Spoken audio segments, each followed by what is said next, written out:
but she was also like, had the Filipino.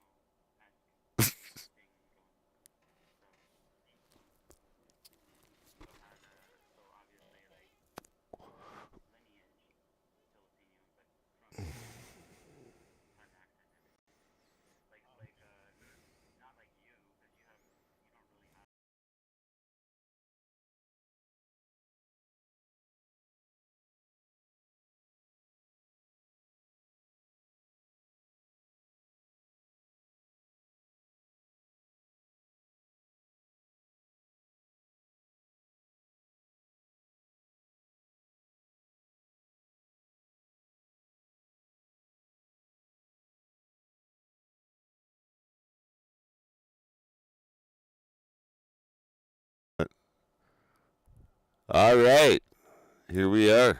This is your daily Noonerino. I'm your host, Robert J. Morris, in hiding somewhere in the Kootenays. And I have some really good friends with me. And sound off. Who do we have here? Do we have my friend from the Eastern European? Wait, sorry. No, Western European province. Where are you? Right now, I'm in Eastern Europe, but Oh, okay. because I prefer Eastern Europe to Western Europe. Just different Just, vibe, but just to clarify. Just to clarify. yeah. But thanks for the introduction. Thank you so much for having me, and it feels so good to be back with you guys. And I hope we can keep this going this time. Yeah, man. And we And also you're going have. by FYGP still? Oh yeah, it goes still by FYGP. Okay. It doesn't roll off the lip that good, but I mean that's the short How version of about for yours. your good pleasure? Oh yeah, for sure. Why not? But I see yourself globally project. You'll always So be fuck you Google Plus to me, man. Yeah, yeah, yeah, I know yeah, that. That me too. yeah. Just have to do a thing for a thing. Yes, Oh, I see you're switching around stuff. No, that's the program that does that. Is my cam not showing me it's when you talk, like it goes to each whoever's talking. like that? So anyway, yeah, I'm Gematria Database. Good to be here. Good to have you back. Um, Man, we got a lot to talk about, a lot to discuss. Um, I'm going to uncommit my virtual camera so that way you guys can see me. Okay. And then, Well, he oh, can. I just have a green screen. well, don't laugh. Too late. What? Mm. Hey, hang on. Come on, camera. Camera. All right. Not working? Nah, son of a bitch. Well, it was popping in and popping out from my screen. Nah.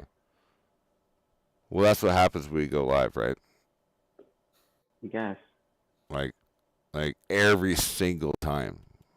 But now we can see you, but we just see your chest, Rob, Oh, in the Well, you dark. can. I can't see anything. well, Well, now fix your fucking phone. I know.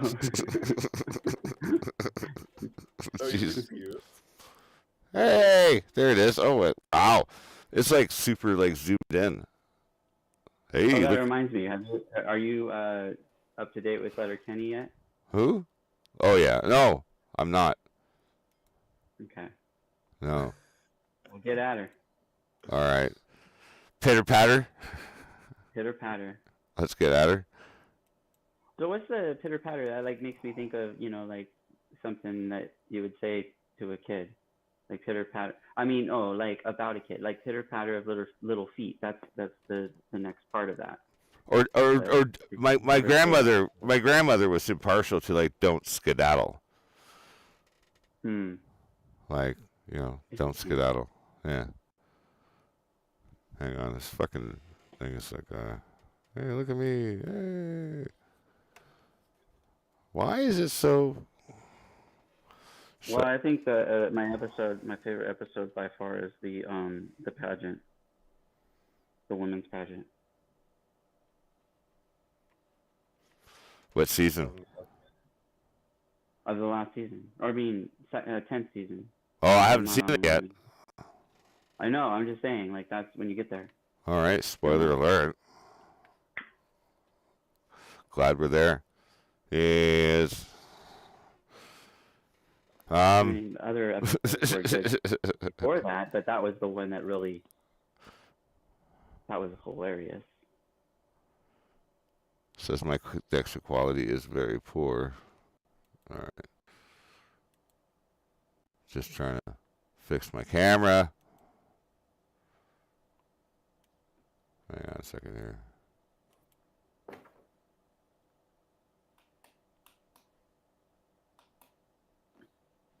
Oh, and they also show Shorzy leave, so now I understand where that fit in. Oh, Shorzy. Yeah. And actually, I realized that before that moment, that Wayne never actually was in the same vicinity as Shorzy. No, it's a different guy. No, it's the same guy. What do you mean? It's Wayne. It's the same. It's the same actor. Yeah, it's the same actor, but it's a different. It's a different character. Yeah.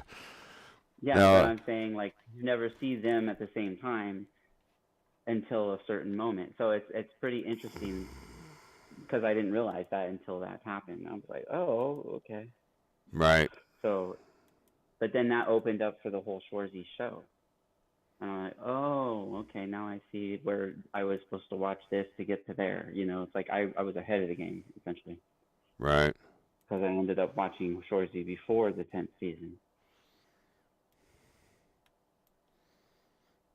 All right. And so you're gonna think the same thing. All right, I'm gonna reactivate the virtual camera. And then you guys are going to see me and all of yourselves. What's happening? Well, oops. Just wait. Wait for it. Wait for it. Technical difficulties there. This is your daily Noonerino. You know what it is, though, all the time? What's that? Noon somewhere. Oh, yeah, of course. Yeah. Just saying. It's always noon somewhere. So... Anyway. Here it's 5 a.m., so that counts as noon, I guess. Well, there you go. Midnight. There you go. Somewhere. Midnight and 5 o'clock, right? It's like, I had that conversation with someone at work. I was like, wait, so there's afternoon, and there's noon, and then there's midnight.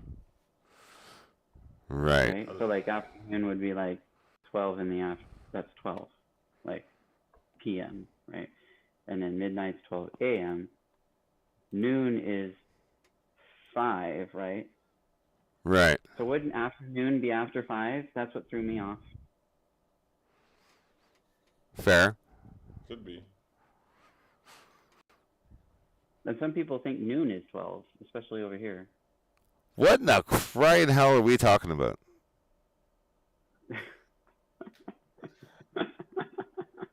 Off the rails. Shameless plug. This is a shameless plug for Off the Rails on the Daily Noonerino with our good friends. With our good friends. Hey, listen. I do want to say Happy New Year's to both of you. God damn it! Sure. Thank you for staying alive, baby turtles. You guys have done a great job. Thanks. We made it through 2022, which was the hardest year, probably. Pretty annoying. Pretty annoying, yeah. Pretty fucking annoying. Let's hope for the best in this year, and let's hope that we can fight So the Matrix, if that's the right term, or whatever it's called, the New World Order, whatever you want to call it. But Oh Yeah. yeah, that's interesting. Like, here's one you probably don't know what's going on, but apparently there's okay. We already have talked about the whole idea that we're in like I don't know of simulation or some shit, right? But Simulation there's theory. also like a connection to that, like that's become this thing called the soul trap, where people think that they need to get out of the simulation. Well, here's a weird. And You know what? that makes me think of like Hellbop and shit, like like the like cultish. Right. And this comes from the gematria world. Like it's like a break off Yeah. of the gematria world. Well, it's also Crazy. how I mean, it's. not the gematria people necessarily, but some of them went this direction. You know what I mean? Well, it's also how like physics people, quantum like physicians, like quantum physicians, and other people in those trades are starting to work out the math and figure that consciousness might be a fundamental component of science, like the actual conceptualization itself, like the actual actualization itself is the fundamental drive of the universe, which is completely unprecedented. It's an Well, I'm interesting. not against the theory. I mean, I had it Yeah. like long ago, and I actually wrote the Right. user theology. But Mm-hmm. but I but in that perception, it still was like we're all connected and Right. through the motherboard or whatever, and it's like there's a higher consciousness that's outside of this, like Tron. Like like you would connect to that higher consciousness through like bringing that disc up. You know what I mean? Right. So like that's when we like do shrooms or acid or something. Right. Like that's what we're doing there. We're like downloading our other consciousness or whatever, and like to me that was like the whole logging in process. Like your user would log into you, Right. Right. right? Right. And you would be the player. But then in my user theology, not everybody was players. There was also non-player characters type of thing, and Right. I'd call those drones. Well, or So NPCs. you and I are, and probably FYGP. I don't know if he identifies, but we're all players yeah, for in the sure. game. If this was a game, Mm. or simulation, whatever. But we're aware of that, so that therefore the people that we portray are actually like an act. Well, and actually, before you go on there, FYGP, maybe we are actual PCs, like player characters, like as avatars in this construct. You Yeah, know, but are we also the users? Like, are we seeing through our characters in order to communicate with each other? I think we are in danger of discovering that we may not be. Okay, Maybe interesting. we're not at that level yet, but Right. Yeah, yeah. getting Well, there, Yeah. hopefully. Like, I like to. When I was thinking on these levels, I like at that time I liked to think that I was aware of that. right. you know, But not so that much these days, maybe. right. But that also implies that there's free will. That also implies a whole lot of other things that the Well, you as scaffolding. a writer of script, you know that there's you can write programs that would, if they were programmed to, they wouldn't be aware of their programming. But that's just it, and like either out of laziness or out of like absolute protectionism, like you would write things in a sense where it couldn't come back to bite you in the bum, right? Yeah. Right, and And like like as a user, would you write your own script before you go, into your simulation? Or is it somebody else that wrote that script and then you just went into the simulation that was previously uh, running? I would You have got to to. get to the level where you can change the script, perhaps, or like fudge it so that it works in your favor to some degree. Right. I think most of what Right, it's like in Minecraft, they have the ability to do that when you kind of like cheating, right? Well, Whatever, but like you you'd have super player accounts. extra thing. Like you'd have a Yeah, super player account, and then that would be like it would have God mode, You know what I mean? Um, From yeah, time yeah, to yeah. time. In the parlance of our conversation, like you could enact certain functions that would appear godlike in the construct of the paradigm that you know that you're in within that simulation. So yeah, like you want to spawn a fucking like tiger tank, boom, there it is. You want to spawn a unicorn, there it is. Sorry, Jeff C. But yeah, you know what I mean? Like boom, bada bing, there it is. You Yes, know. but then you need to. So that's what I would think of as like hacking reality. Well, I think reality is being hacked all the time on a constant basis. Like we're always hacking reality. We're always trying to find like utilizing the tools that we have, like our five senses that we know of, right? And our tactile sense within the sound that we can hear, within the uh, like like the visual registers that we have, like we can't see infrared, but with what we have, we've been able to create the other tools that allow us to see into those areas. So like it there's a bit of a like I'm not mad about what Elon's doing. Let's just say, for instance, right? I'm not mad about what he's doing. Like everyone gets pissy about the whole like planting a chip in your brain and becoming a cyborg. I'm not for it. Don't get me wrong. I'm not for it. But it's all about the intention behind it. Like you know what I mean? Like you know, like I don't know. To me, he's like Elliot Dyson from the Terminator series thing. oh fuck. He's gonna be the one that brings about the Terminators that come back in time to take out people like us. I don't think so. I honestly don't think so. Want that to happen. I, You know, the revolters. I honestly don't think so. I think like in the parlance of our times, I think that the other creators that he is warning us against, like he's warning us of other people who are going to be less diligent about the creation of these technologies. And like, look, I'm not saying he's a great guy. He's a business guy. He's got other dogs in the fight, if you would. But um, he's probably one of the better games that we have in town. Like we don't really have a whole lot to go on, like as far as like you know people who make sense. And for now, I think he's all right. I think he's okay because at least he's doing more, like releasing the Twitter files, releasing like all this other information. I honestly think that we need that at least, if for no other reason than transparency and disclosure. You know what I mean? Like, am I wrong? Like, I mean, I kind of agree with both of you guys, but I tend to believe that Elon Musk is, for lack of a better term, just controlled opposition. So they might let him talk about some truths, while the other truths that are perhaps even more important, they will right, leave out. But in right. terms of Twitter files and everything, wasn't that like mostly the doing of Matt Taibbi and Can I can I push yeah, back a little bit on that?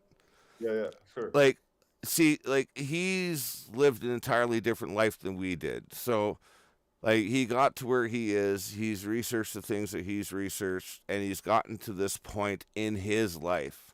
And it might not resonate with the things that we've learned, right? And it might be a process where he will eventually learn that stuff too.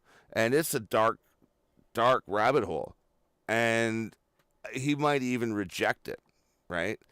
So like I mean just from a human perspective, I'm just saying that like we should give him a little bit of I mean watch him like a fucking hawk, but I mean give him a little bit of latitude to at least I mean his intention I think is in the right place.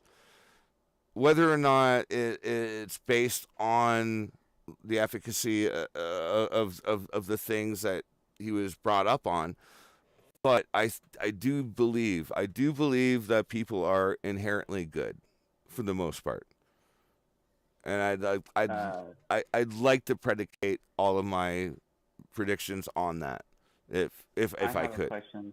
Okay. Do you think that he's going to get into politics? I mean, it couldn't hurt. Let's be honest. Well, it's like usually these kind of stunt scenarios to become public eye figures lead Oh, to okay, yeah. political. Okay, well, okay. Listen, I do have an answer for that, and then we can let FIGP jump back in. No, I do have an answer to that, and you know what? Like, people that are heroes, they become the thing. They become the thing. So listen, if he's going to become a political hero, then by all means let him do that. I think personally that he's going to stay as far away from politicization, which is why he's allowing other people to release these Twitter files. He's also, by the way, very afraid. Like, he understands, like, this regime that he's uncovered. He knows that his life may very well be in danger because he's going to piss people off, right? So, I mean, like, that's going to scare the life out of anybody. So, I mean, anyone's best guess, man. Like, back to you there. Yeah. Back to who? You. You. Oh, thanks. Of course. Well, my opinion on Elon Musk, I mean, I'm not quite sure, but I tend to believe that he is more controlled opposition than he is actual opposition, if that makes sense. And to be controlled opposition, that doesn't mean that you're like 100% controlled by the New World Order. It just means that you can be nudged in a certain direction where your basically agenda kind of also adds up with theirs. Right. Now he has released some stuff that is for sure true. I mean, you have talked about the Twitter files, but for example, on the other hand, he's funding Starlink in a proxy war where hundreds of thousands of people die, and then like there's all these military contractors that he does jobs for as well. But I don't know how many billions are invested in that. And I agree. Like, for me, it's very hard to believe that someone who has gotten to this kind of position and to the jobs that he's doing, that he is not also part of the matrix. Yeah, but if you want to have a space program, you got to play with the big boys, right? You've got to parlay. You've got to do that. Like, there's no way. Like, if you have a space program and you're not parlaying, you're a terrorist. Like, it's that you know what I mean? And I understand his methodology. Like, if you really want to like lay it down, and like it's no, like, he's a tough order to try and figure out, for sure. But I think he's probably the best game that we have in town. Like, for what that means. Like, he's, at least he's doing more. He's doing more than anyone else that we've seen so far in that whole arena. So, I mean, like, and he might go down a rabbit hole and discover the stuff that we know. Like, it's like he's never really gone down that hole because he didn't need to. Like, so there's, I don't know, man. The jury's still out. What did the Twitter thing uncover anyway? Oh, God. Oh, a bunch of stuff. I mean, it uncovered basically how the security state was in complete cahoots with Twitter, and I mean, we knew that already before we got the confirmation. The Hunter Biden laptop, like, yes, like all of it, like, like all of that, and literally it uncovered how like intelligence agents used to be integrated with Twitter and share. Twitter used to share all of the information on users with them just basically asking, oh, can you give us all of the information on this user, that user, and then also the intelligence services ordering Twitter on who to censor. And sometimes it used to be accounts that had like 5 followers, which they used to censor as well, which also is really weird. And I'm kind of glad I haven't really used Twitter then. A bunch of taboo or topics, didn't already. when that happened. Go ahead. Well, Go ahead. what was that other gentleman's name? Oh gosh, he was on the Joe Rogan podcast. Dr. Robert something. Robert Malone. Malone, yes, and he was literally behind creating the mRNA vaccine. And Really? after commenting on a thing that he was literally part and parcel in, its effort of creation, he was struck down and banned on Twitter just for commenting on it. Mm. I mean, that's the fucking world that we're living in right now. It's ridiculous. Like, it's over the top. Like, that's where we're living in. Like, the guy, by the way, the PCR test that everyone has to take to identify the virus, which, by the way, the PCR test does not identify a virus. It identifies a virus response in your system. So it actually And doesn't. I want to say it was never made for COVID, It was never made or for whatever COVID. we called COVID before that, like Yeah, coronavirus. It was never made for that. never. And the guy who spoke out about So it it's not is really a test for that. the guy who Just to created the say. test for that. Well, sorry, not for that. Yeah. That guy is dead. Like, Yeah. and before he died, And he was completely against Fauci and his beliefs. right? Yeah, yeah. So we're getting into like tinfoil hat territory here, Yeah, right. Off the rails again. as There we go. do.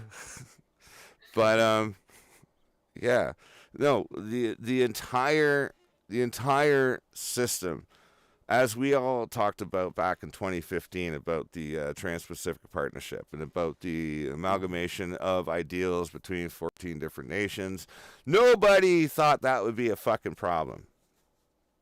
They were all signing up. Yep. Yeah. That was a short conversation. Yeah, I heard him. I heard it. Well, in terms of Elon Musk, just to finish on that topic a bit, I mean, I guess it still remains to be seen. But for me, just to reiterate, I mean, it's really hard to believe that somehow someone got to all this money, wealth, and everything, and success without not making huge compromises with the deep state and Oh, because like you see how Google was founded, how Larry Page made all of his money, how Microsoft, Bill Gates made all of his money, right. and then I think it's in this system, it's really hard for you, even if you have the best intentions, even if you want to help people, it's really hard for you to do that. Right. So No, we'll have to see. We'll have to see what yeah. Elon Musk is able to do if he's truly against the system. But for me, I agree. I agree with you 100% in what you're saying, and I'm also hesitant. I'm also skeptical, and for good reason. I mean, he is what you say. Like, he's kind of he's a have yacht rather than a have not, right? So but at the same time though, not by any fault of his own. Like, he did actually work hard to do that.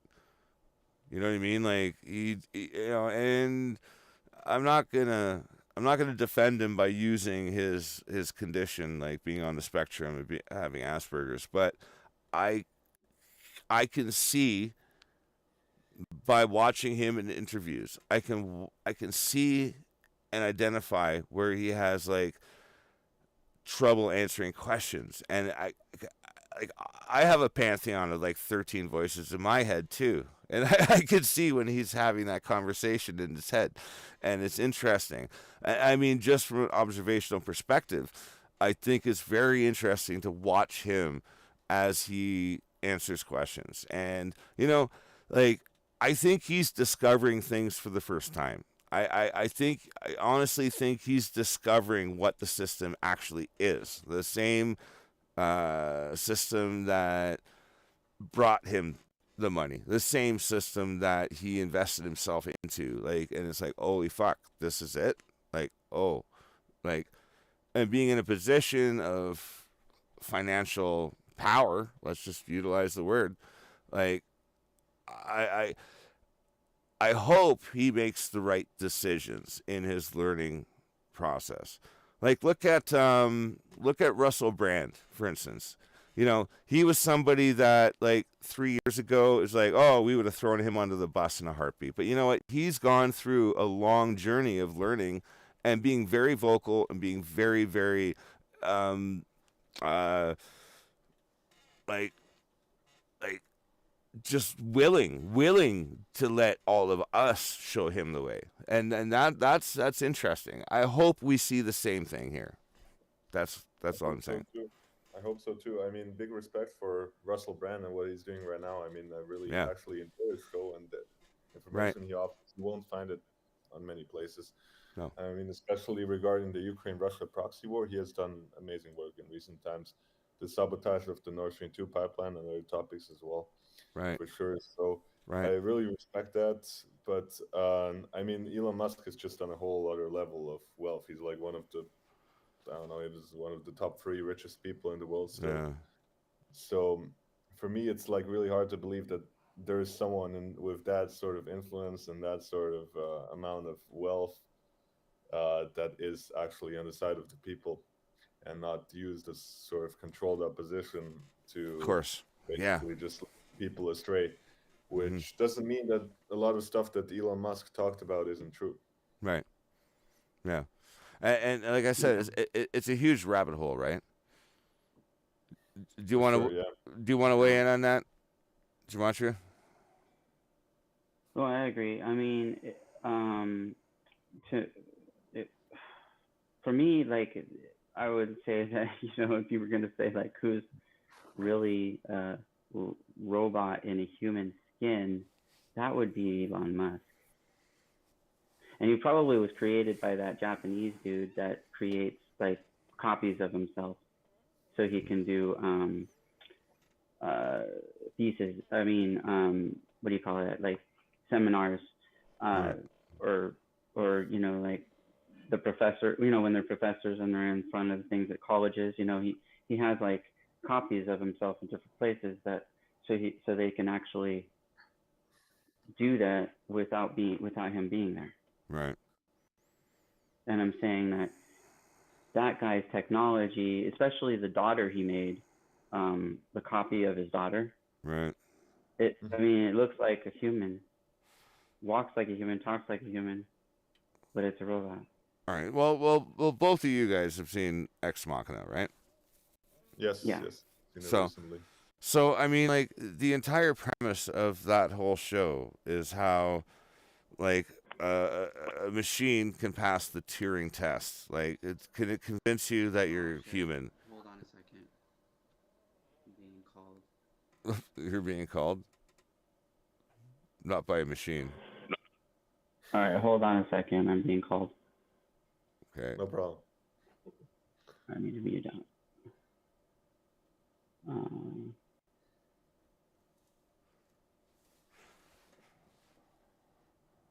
Don't worry. The entire yes. world is the whole world is waiting. So All just one more brief point on Elon Musk before No, they just give. Sure. Go ahead. And Yeah, I didn't see. Where were the empties? There was nothing there. sorry? No. The receipt is in the invoice. Invoice. I think he's talking to somebody else. No, the invoice is in the Yeah. invoice. Like where invoices go. So, anyways, like the thing that really disturbs me to some degree about Elon Musk, just to before we move on to another topic, just to get this Sure. straight, is the support for imperialism, because basically what he said in Bolivia when Evo Morales was president, and Evo Morales actually looked out for the people to some degree. Right. He said, and he was couped. Evo Morales was couped by U.S. Where backed. were the empties at? And then Elon Musk just said, "We'll coup whoever we want." So basically, how can somebody who is that imperialist, like who basically thinks, "Oh, we should just coup third world nations for their resources, for the lithium that they have," like how can this be a man of the people? I don't understand. Well, He against that. I don't disagree with that at all.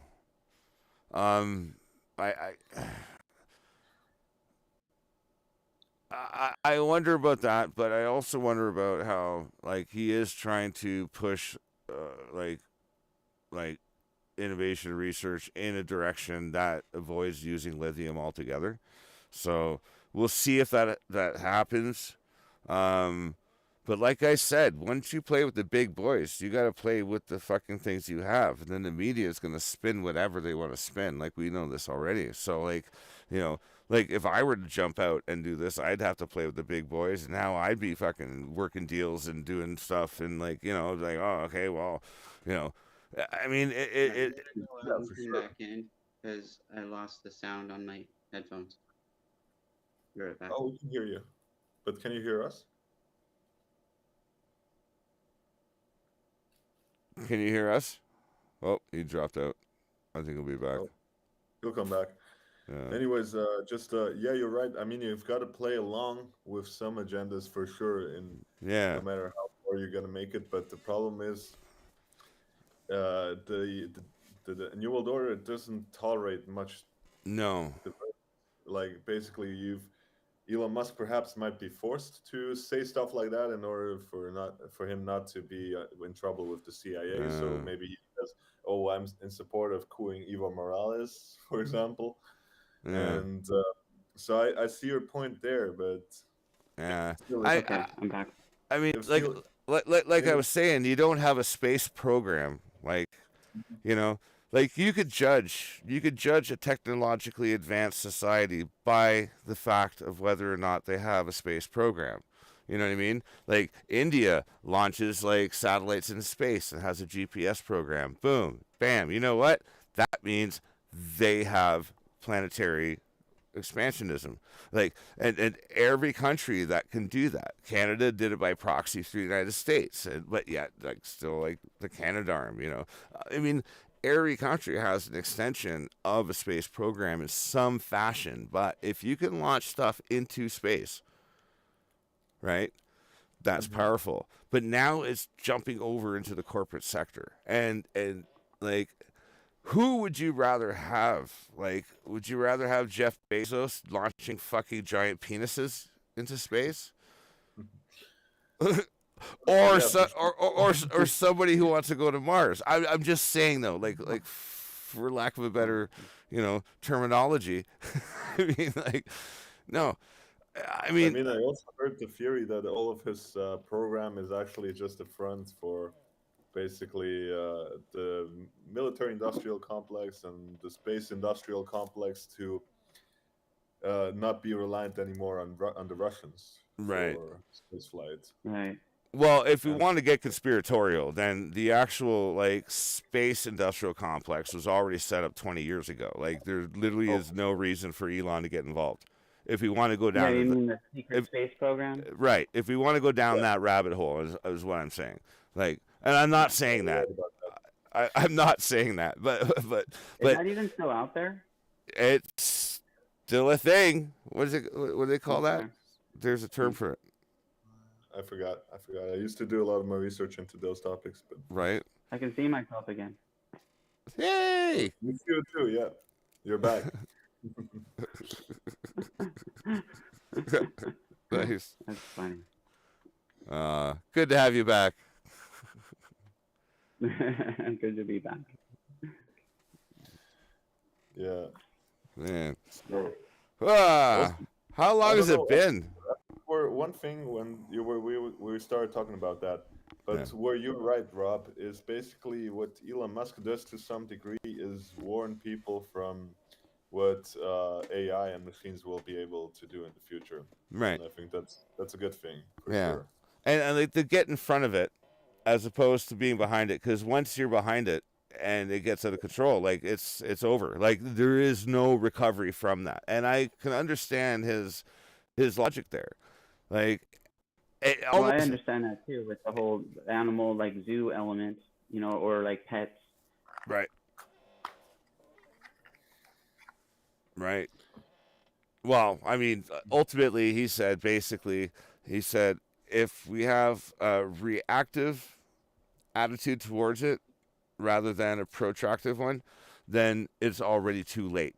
Like, once AI actually does its thing, Like, it's already too late. If we're reacting to it, it's done. Like, it's a done deal. It's already enacting the things that are set in place to create a controlled uh, decline. Like, that's how that works. And that's what he's saying. And I kind of understand the logic. I know what he's saying. Like, I totally can grasp that logic. And it's like, let's get in front of it. Yeah, that's scary that we actually have to even contemplate that in the first place because of, you know, them creating these, I don't know, sentient beings, I Yeah. guess, that eventually decide things for us. Right. Wow, we've been contemplating it since Blade Runner, since like like Arthur C. Dick, like the whole like. Yeah, but at least Blade Runner, they had half lives. I We've been mean, doing this for a long in time. this kind of formation doesn't seem to be like a half life scenario. Great game. Be right back. Yeah, Okay. no problem. Yeah, I mean, you're much more well versed in this topic than I am because I haven't really looked much into what's the whole trans. I mean, I read about the transhumanism agenda and basically how we're going to merge with machine, and I think most of it is true because obviously you have people like Klaus Schwab writing about it themselves, and Yuval Harari, who is like the number one scholar of the World Economic Forum. Yeah, it seems like their original plan back in the 50s and the 60s was to actually turn us into computers Yeah, and for then have sure. us work for them as these computer subjects, like kind of like programs, running programs. But we didn't like bite then, and the technology wasn't completely there. Now I think they're redoing that whole process because the technology is definitely there, and it's about integrating it through our medical programs. Yeah, so that's where basically I also think where it's gonna come in is just voluntary, like for example, as in what was the video game Deus Ex? You know, where you have like Yeah. voluntary implants where you can put in a bionic arm, which gives you super strength, or like bionic legs, Right. which can make you dunk over everyone, for example. But you know, like even in that scenario, you have to sacrifice your actual limbs to get Yeah, those. true, but still, I think people would be ready to do that. I mean, the way it's Well, going. I mean, just take I like agree with you there. how many people, for Or like example, a do. tattoo, you know, like just take just the same kind of idea, like except you know, you don't lose anything with a tattoo necessarily. Yeah, yeah, but for me, this is more like plastic surgery, but more in an extreme sense. Yeah, Where yeah, body deforming and stuff like that, body morphing. yes, But that becomes kind of like an addiction too, depending on you know, oh, I want to have super speed, so you know, I modify my legs.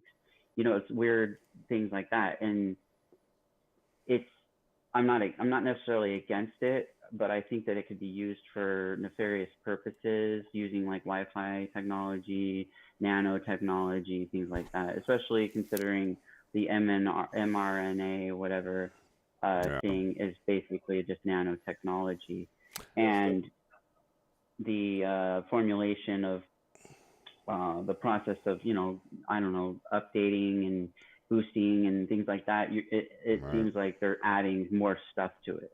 Yeah. Also, too, there's also like there's a big schism involved with like 5G technology and what have you, and I firmly believe that all of this is like part and parcel of the same software system they're trying to roll out. Like, and like this goes Right, they with. wouldn't be able to do it without the 5G rollout. Right. for Like sure. that it's a deductive technology. I can't wait. We will get our friend DJ from Level 9 News. She is in contact with me and we are going to talk about this. She's got a lot more information and she's far smarter than both of us. Yeah, Probably all of definitely. us. All three of us, sorry. Yeah, Yeah, it's all of us put together. Yeah. No, no, no. She's the where one. we're No, heading to is basically a like a dystopia, like a cyberpunk dystopia, where that's I think where humanity is heading to if some people in certain positions are not stood up against and Yeah. are not basically Yeah, and stopped. what happens in those dystopic movies is like we go underground. Yeah, exactly. The people who still want to remain human, they are basically Yeah, humans. ostracized from society and are Exactly. down Hmm. upon as weird. And I think that's where we're heading towards. Unfortunately, that is like the case. And just a way, I think you could convince many people easily to just join the transhumanism movement by just saying, "Oh, look, you will have all of those cool gadgets on your arm. You will just like be able to program the the temperature in your room using your Wow. arm, Got a pit and boy. Yeah. like how much milk you have in the Well, you got fridge." that guy David Warwick who's like connected to his household and stuff. Like he's Yeah, like that got kind a of chip stuff. in his thing in his arm, and Wow. it like he connects that to his computer system, and he ends up like being able to see like kind of virtually now, whenever whatever when he wants to, things like about his heart rate, about his like temperature, about like all these things that we don't really care about generally because it's just like how we are. But like then it's a focal point, like when you kind of computerize yourself and then you're like focusing on those things, almost like a video game, like where this is my heart rate. Okay, do I want to change it? It's like I do this to make it like this. You know what I mean? And then brainwave activity, things like that. Like he's a professor, so he focuses on that kind of stuff on that level. But he also chipped his kids and his wife, Mm, so they all connect to the house, well, That's interesting. and and he can monitor all of them. brainwaves and everything. Why So weird? basically, what you would also have is just exchange of thoughts, communication, just via those the technology implanted in you. So you wouldn't even have to talk to people anymore. You could just exchange technology via those waves, and I think it's coming for sure. And It's this kind is of like what's a techno telepathy. yeah, exactly. Yeah, Yeah. Exchanging bandwidth. Like it's really just all exactly. about the bandwidth, right? Yes, Yeah, yes. and a good show that kind of shows that is called The Feed. Wow. Oh, I didn't watch that. I need to type it in into my watch list. I just got over like watching the first 3 episodes of the Peripheral, and Oh, what do you think so far? well, we'll save it. We'll save it for our Okay, is that a review? yeah. We'll save it. I'm on the seventh episode now, so I have Seventh? to Okay. still Yeah. catch up with it. No, first off, I thought it was Dakota Fanning, but it's not. It's Chloe something or other. No, Yeah, it's like nah, it's she like was from the first wave. right, and it's She budget was in Dakota. that movie, The First Wave. It's like budget Dakota Fanning, and somebody put a I pair mean, of shit. pants on that girl, and then then you got budget Morpheus. Like, like no, it's just we'll save it. We'll save it for the show. Okay, okay. But conceptual, you liked it, right? Oh, it's a great story. Execution. Okay, we'll talk about it, but Okay, we'll save that one. Yeah, another day. But yeah. yeah. Well, you know that dude, the dude that her brother is the guy from who plays what's his name, Jack Parsons, in the show Strange Angel, which is an A&E show that actually shows Jack Parsons' kind of life Got nothing. No. process till the point where Yeah. he kills himself on accident. Yeah, no. Got nothing. And it's got like like shows the process of him getting into the cult and everything, the Cool. Selena cult. Sounds great. Nope. Never You know heard who of it. Jack Parsons is? Huh? No, You know, no, I don't. Jake. It's the person that's connected to the rocket propulsion. They call it JPL now. Oh, the propulsion center? Yeah, that's JP is Jack Parsons. That's what that is. Oh. I thought the P was for propulsion. No, it's like the whole Laboratory. thing became Yeah, it became like it Isn't it? separated from NASA, but it was connected essentially to Yeah, NASA back but then. isn't it Johnson Propulsion Laboratory? Isn't Jet Propulsion Jet Laboratory. Jet Jet Yeah.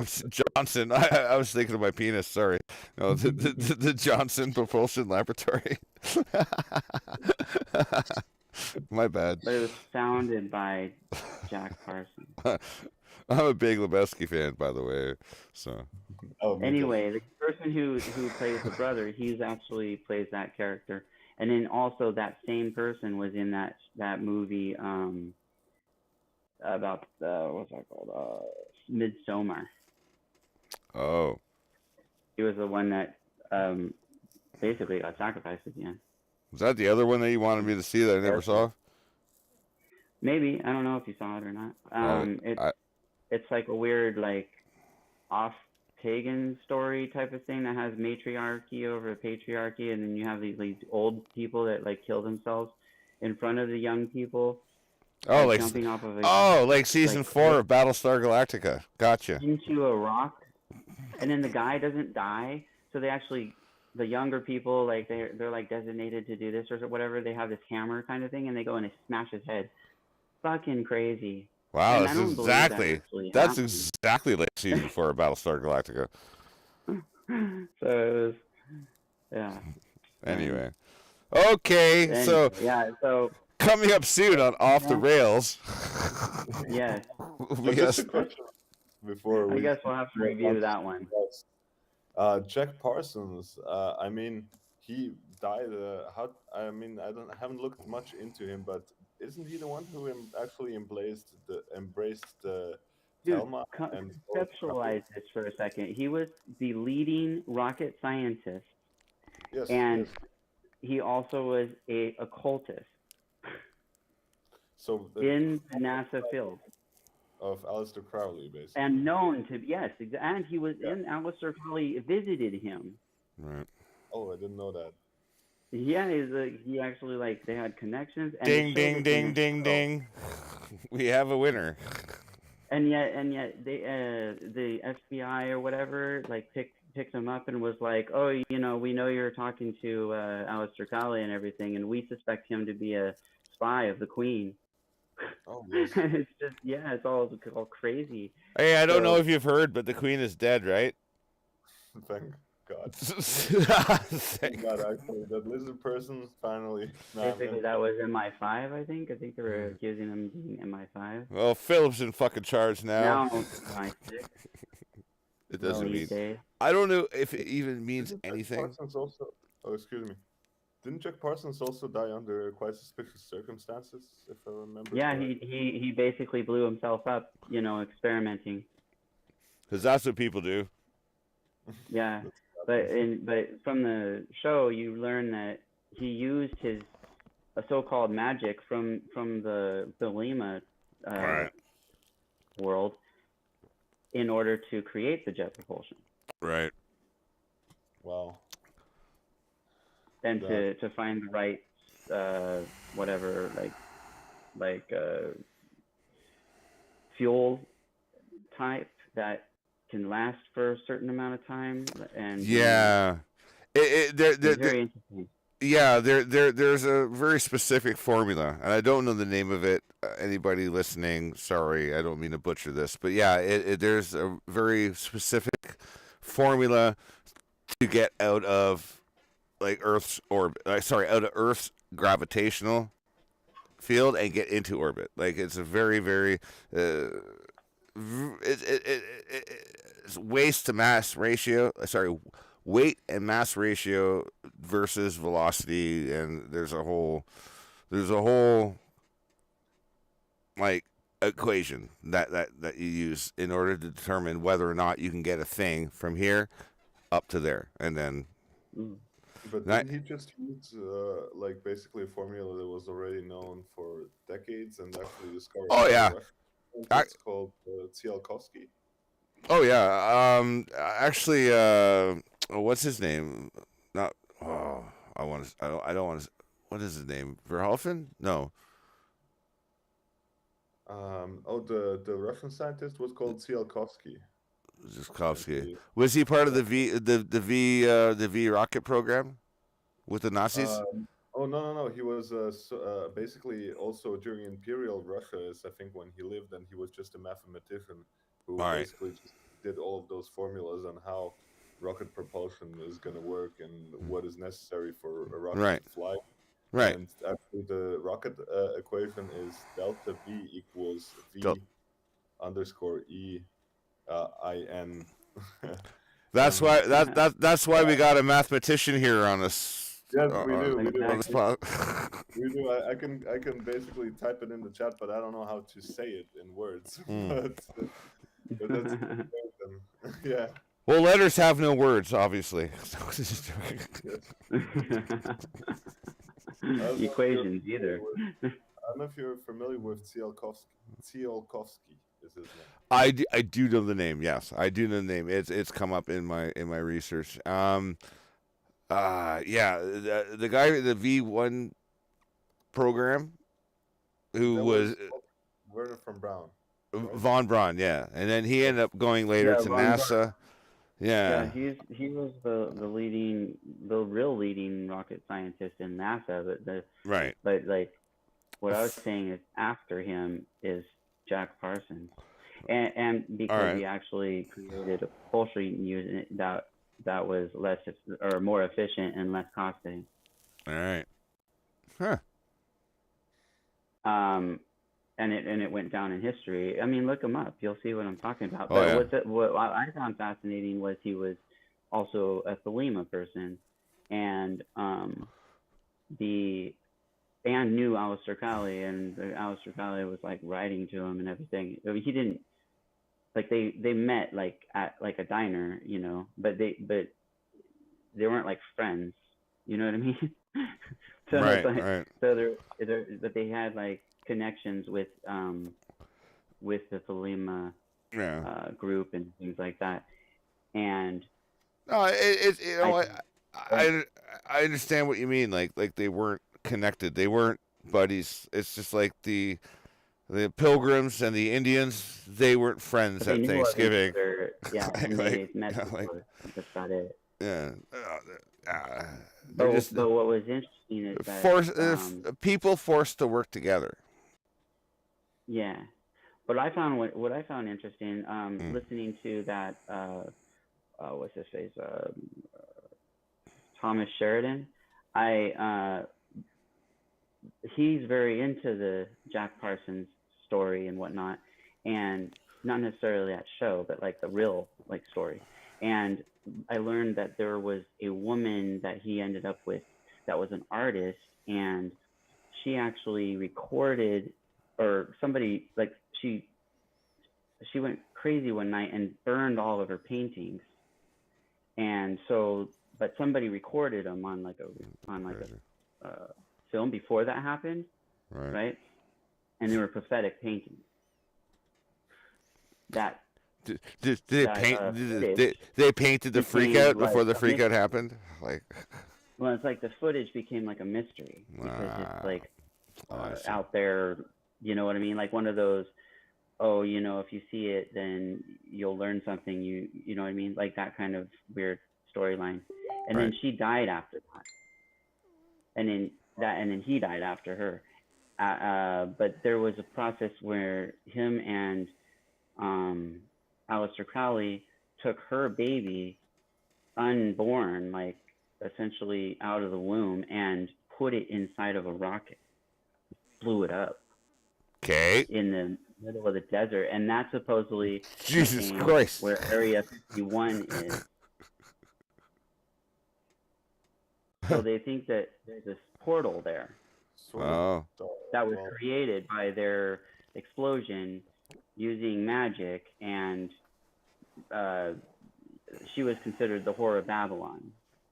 All right. In the story or whatever. So there you go. But that's not actually in this show, or it hasn't been yet. I hope they put it in because yeah, I think it'd be cool if they did put it in. It'd be interesting. But he's still with like some other woman right now before the artist, so maybe it's in the next season.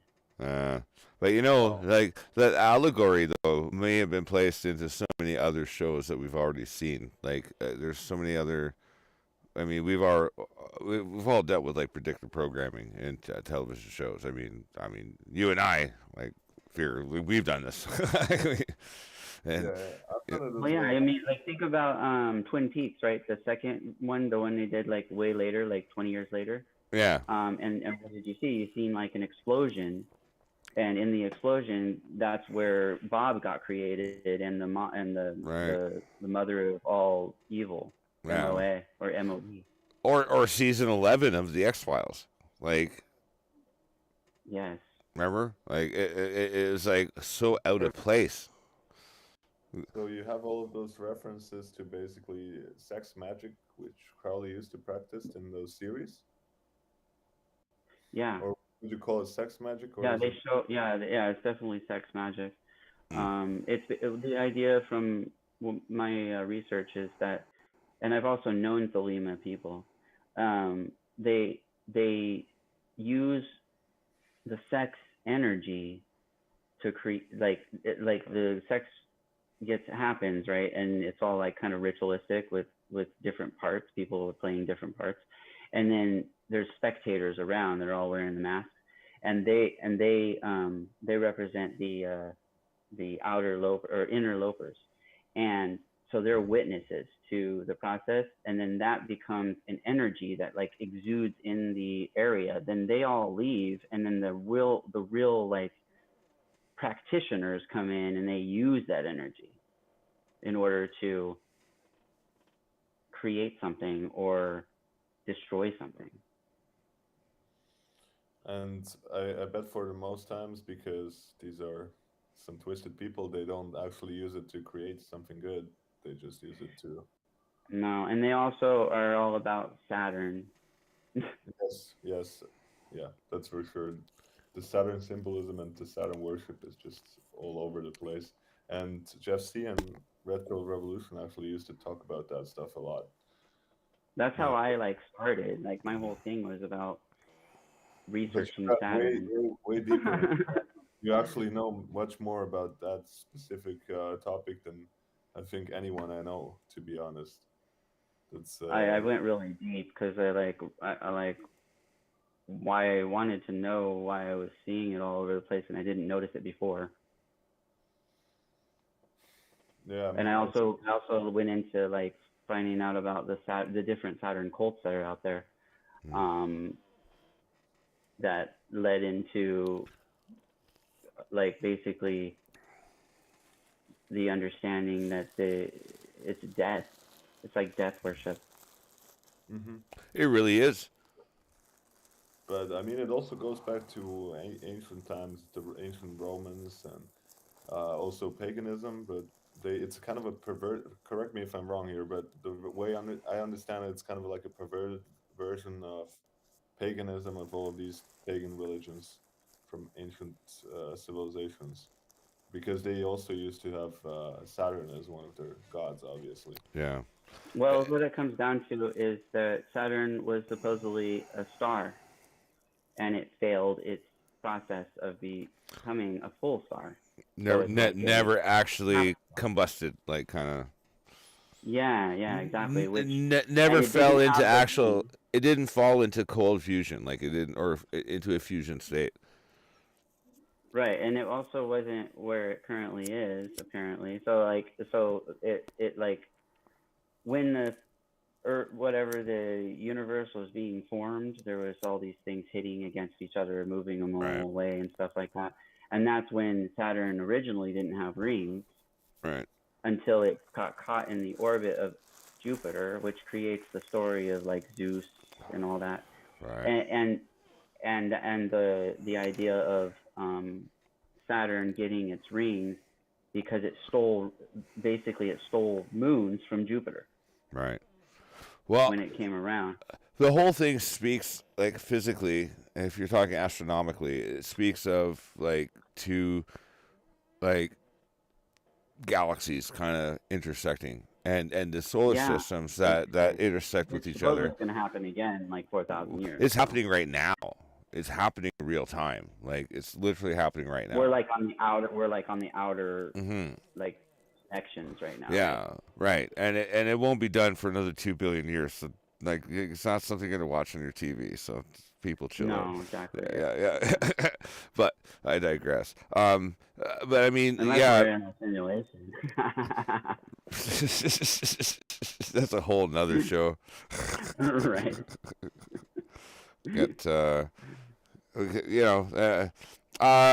for highlights on things like this, what we're talking about, check out Suspicious Observer. Check out what's the other guy who does the he does the updates on geological things. Oh crap, it's on the tip of my tongue.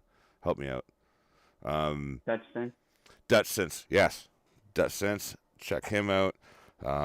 He'll give you information on all of the geological information. Suspicious Observer gives you solar information. There is a lot of good detailed info that you can get out there, and just to give yourself That a guy piece. that used to see this or show the sun and like capture all those like images around the sun, he passed away sadly. Oh, did he? Yeah, but his footage is still out there. Yeah. Well.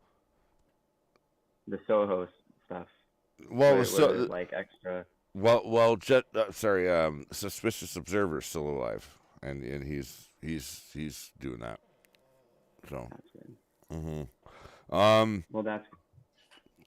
Yeah, like Is there any updates on the Black Knight lately? I would love to see some updates on the Black Knight, and it's interesting that we haven't seen anything regarding that. It's almost in the realm of mythology now. Like it's kind of been sequestered and pushed away into that fold. Like the whole Black Knight thing is very interesting for anybody who wants to research that.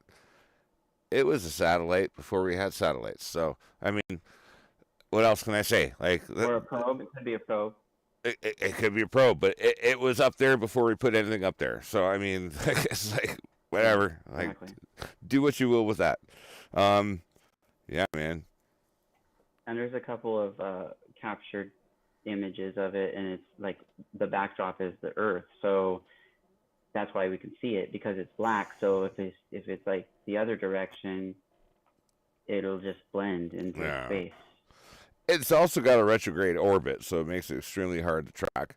Like from a tactical level, you can't track it. Like it disappears between both auroras, and then it's gone. And then you don't detect it again.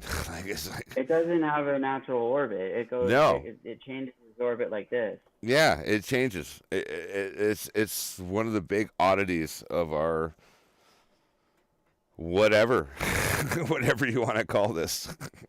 Have you looked into that at all, FYGP?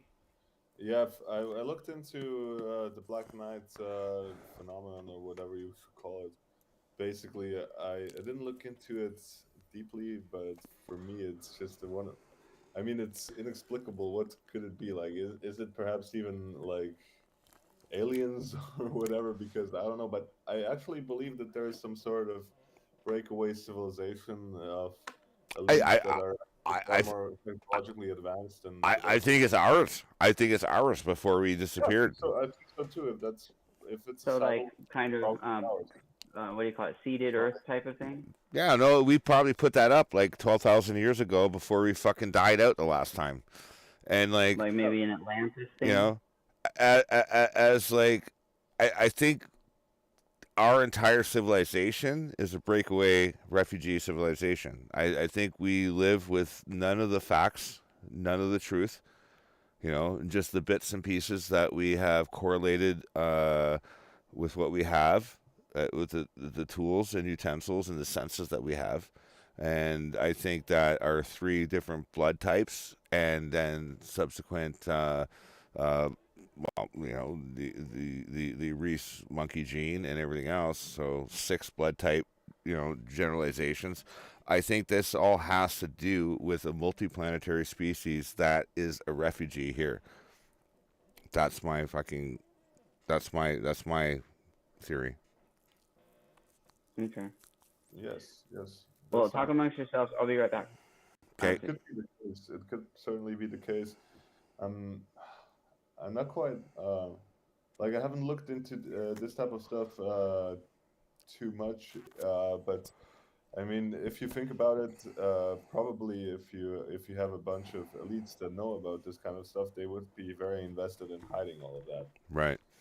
for the sheer sort of it would undermine basically all of the human story, how it was taught to us Yeah. in school and everything, and it would just shatter entire worldviews.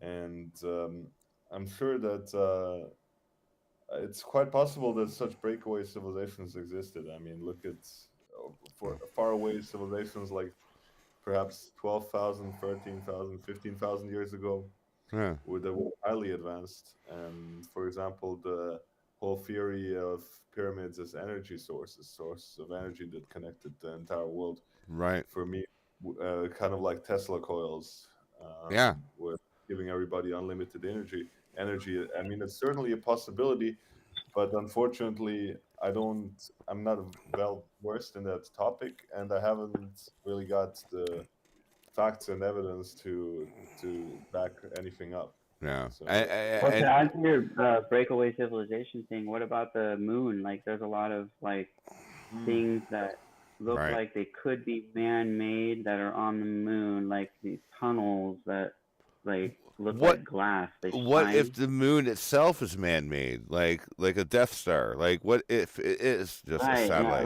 like a halt, like it's well, like Like whatever. I think it was not tinfoil Neil hat, Armstrong, the other guy. tinfoil hat alert. Nope, the other guy he said something about like when they hammered the thing in, it like rang like a bell for a couple Yeah, hours. yeah. Why? Why would it do that unless it was hollow? I mean, we smashed at least 2 or 3 asteroids now with things that didn't result with the same effect. Like we literally like blew apart an asteroid just last year, and it created a comet tail. Like it did not have the same resonant effect that what we experienced with the moon. Um, And neither does any other moon that right, we know of. exactly. Well, not exactly because we haven't hit every other fucking moon yet, but I mean we Maybe will. Io. Io could Yeah, be a hollow, like yeah. what do you call it? Water place. Well, Water. there's a one moon, Encephalitis. I don't know if I'm saying it right, but anyway, that one looks like the Death Star. Charon. Oh, I was completely off then. Chiron, Yes, I think. All right, Charon does look like Death Star because it has the whole like big crater-looking thing. right, and it's a moon around Saturn, right? Yeah. Yeah, but I mean, Which probably was originally with I mean, if you go by the dark star thing, right, then it's probably the wait, Jupiter's original moon, right. and it But got taken by Saturn. that moon though has an equatorial crease, like as if it was. Yeah, yeah, as if it like twisted or something, like the Yeah, whole thing, like it's got equatorial crease, so it's either designed that way or or something happened. like how does that naturally form in that way? Like there's It's almost something like it there, was two pieces that came together, right? So and then they like stitched them up. or You know what I mean? yeah, or it was a manufacturer's seam, like you know what I mean, like you Yeah, or that, yeah, for exactly. stretches, like that's what I'm saying, like Kind of you like know, what you see when you look at the bottom of the ocean in like Google Earth. it's like what you see when you look at my shorts. It's like I got a seam in case my pants, like Almost spill like my a ass out. zipper. Yeah, like come on. I don't know. So Like, basically, what you say is that this moon had developed like a coma. What is it called? No, it's got like a crater, or not, well, kind of like a crater. Like it goes around the whole entire like place, like a and it looks trench. like it Oh, twisted Like a little bit. yes, Like I'm on one actually side doesn't match with the other side, I'm looking at the picture of it right now, and yes, it does have this. Yeah, I see that. And you and then talked it about, also has the crater. does it have Saturn rings as well? No, It's it's a moon. it's a moon, yeah, but here in this like Rings visualization, are essentially moons well, yeah, that have been destroyed. it's in it the says, ring. It's actually in the ring structure, probably somewhere. yes, yes, I Yeah, know. exactly. Yeah. But actually, I mean, are you talking about 2060 Huron or just Chiron, the moon of? Is that the moon of Saturn? Or The one that I looks thought, like the Death Star. yeah, the one that looks like a Death Star. I think it's Chiron? just known as. Okay. You can Let me share your see. screen. Oh no, I'm yeah, for sure. One second. Yeah, if you find it. I mean, I was looking at it. Maybe. Yeah, share Do your you want to screen. share it? I can share it. So I was looking at this one actually. One second. Oh, fuck. No, it Uh, disappeared. can you see it? Yeah, yeah, you're good. I was looking. I can't. The thing went green all of a sudden again. Oh, Ah, wait. So, You don't see anything? I do, and uh, everyone yeah, else he does. does. Yeah, my Uh, programming on my phone is all fucked, so don't know what's going on there. so But anyway, maybe Rob, you can describe what this looks like. yeah, Oh no, the public can totally see this. Yeah, Yeah, they, this is some weird they moon. right. That's a pretty weird mood. Um, I don't think it's even in our solar system, so I don't think you were referring to this one.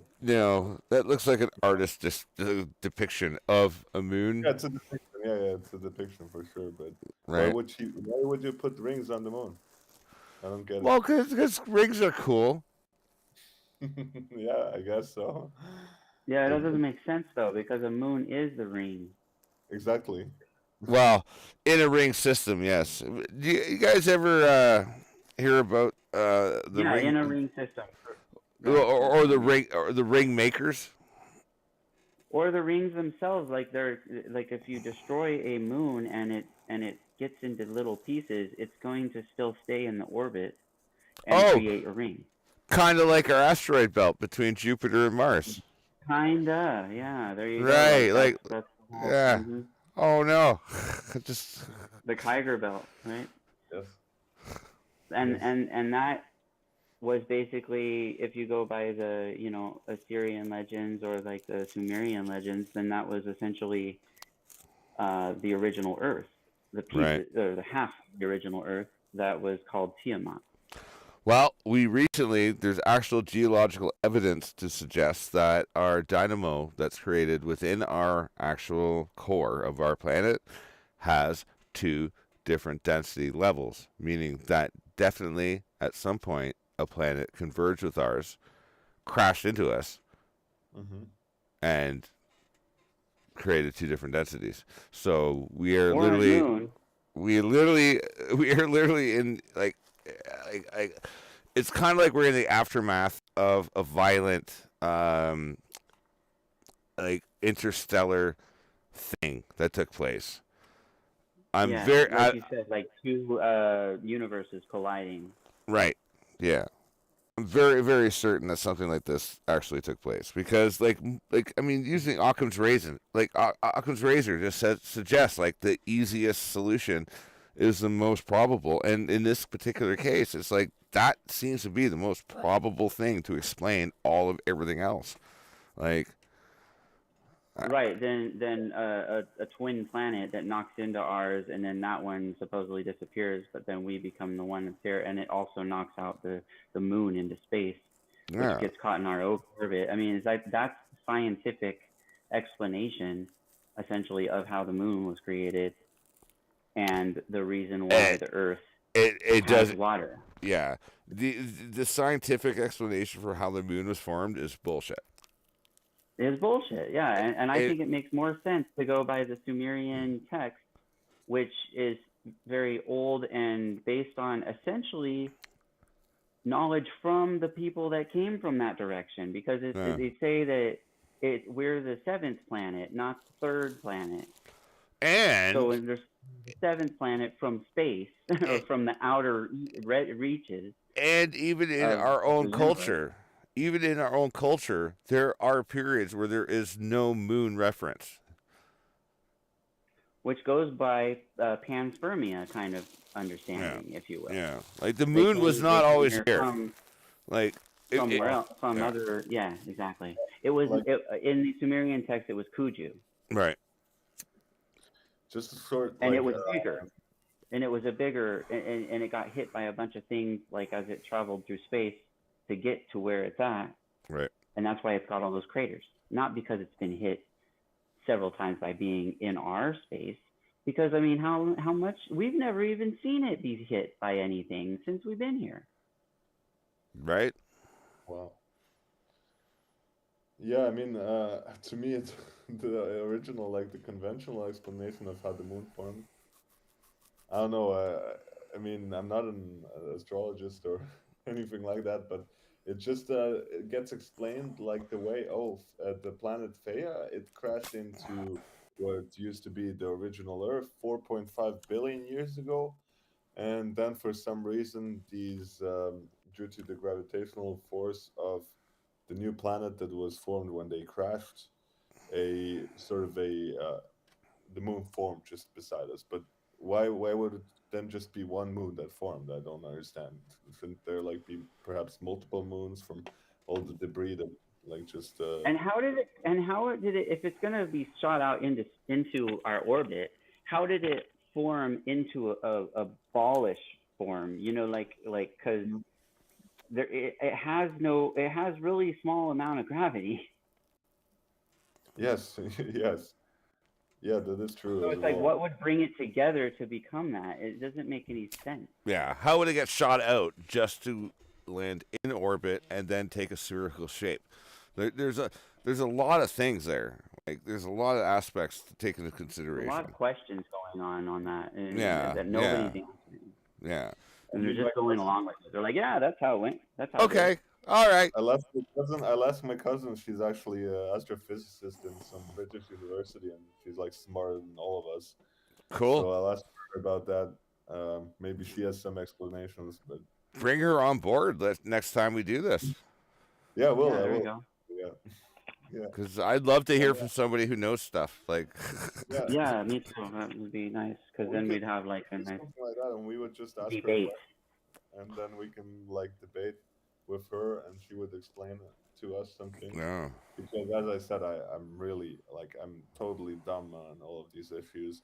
Gematria, you know a lot more. Rob, you also know a lot more about that, but I'm like totally. But I mean, just to say out loud, I don't really know anything. I've just researched a lot of things. Come to some conclusions because of those research. I mean, that does count as knowing, because I haven't gone down that rabbit hole a lot at all. So like. Well, I used to be really into space and planets and things like that. So I would like really get deep into like basically astrology or astronomy, and both of them actually. And I would really like get into like, okay, this planet has this much atmosphere, this is the density, this is, you know what I mean? I'd like really focus on that kind of stuff. But then over time, it didn't make a lot of sense, like how we understood this stuff based on math and conjecture. Like nobody's been out there to find out if it's correct. So it's like, I don't know, it's all essentially becomes a belief system. It does. Yeah. Like too often in science, I guess. Yeah. Hey.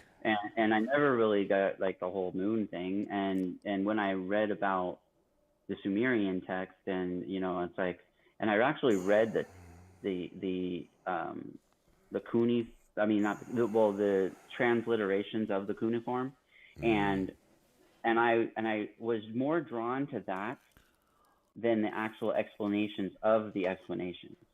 or Right. of the transliterations. I was able to like kind of translate it myself, if you will, like as if like I was there and I was one of those people, and I was like, oh, okay, I understand what they're talking about here, you know. Right. So when they were talking about the creation of the planets and the formulation of basically their my understanding was the original Earth, they didn't live on it, they lived around it, like in a kind of triangular thing that goes like connects like with tubes that like each base of the where the triangles like intersect, there was like another base or whatever, and it went all around the whole Tiamat, the whole planet, right?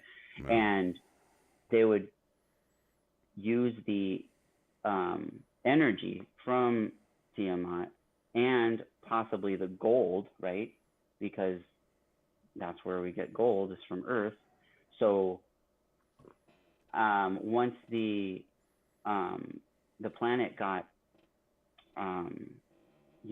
hit in pieces, the other people from the planet Nibiru, right, which didn't necessarily hit the planet, but like its moons did, Something, yeah. and Part of it, that yeah. caused the planet to cut in half, and it caused whatever base system to be destroyed. So it falls into the Earth. The Earth was probably somewhat watery, but not completely watery, like it is now. Mm. And when it got cut in half, basically after it came to its Goldilocks zone, if you will, being moved from the Mars area because of planetation. I mean, because it became lighter, so therefore the sun pulled it in, right? And then eventually it would have like basically this big opening.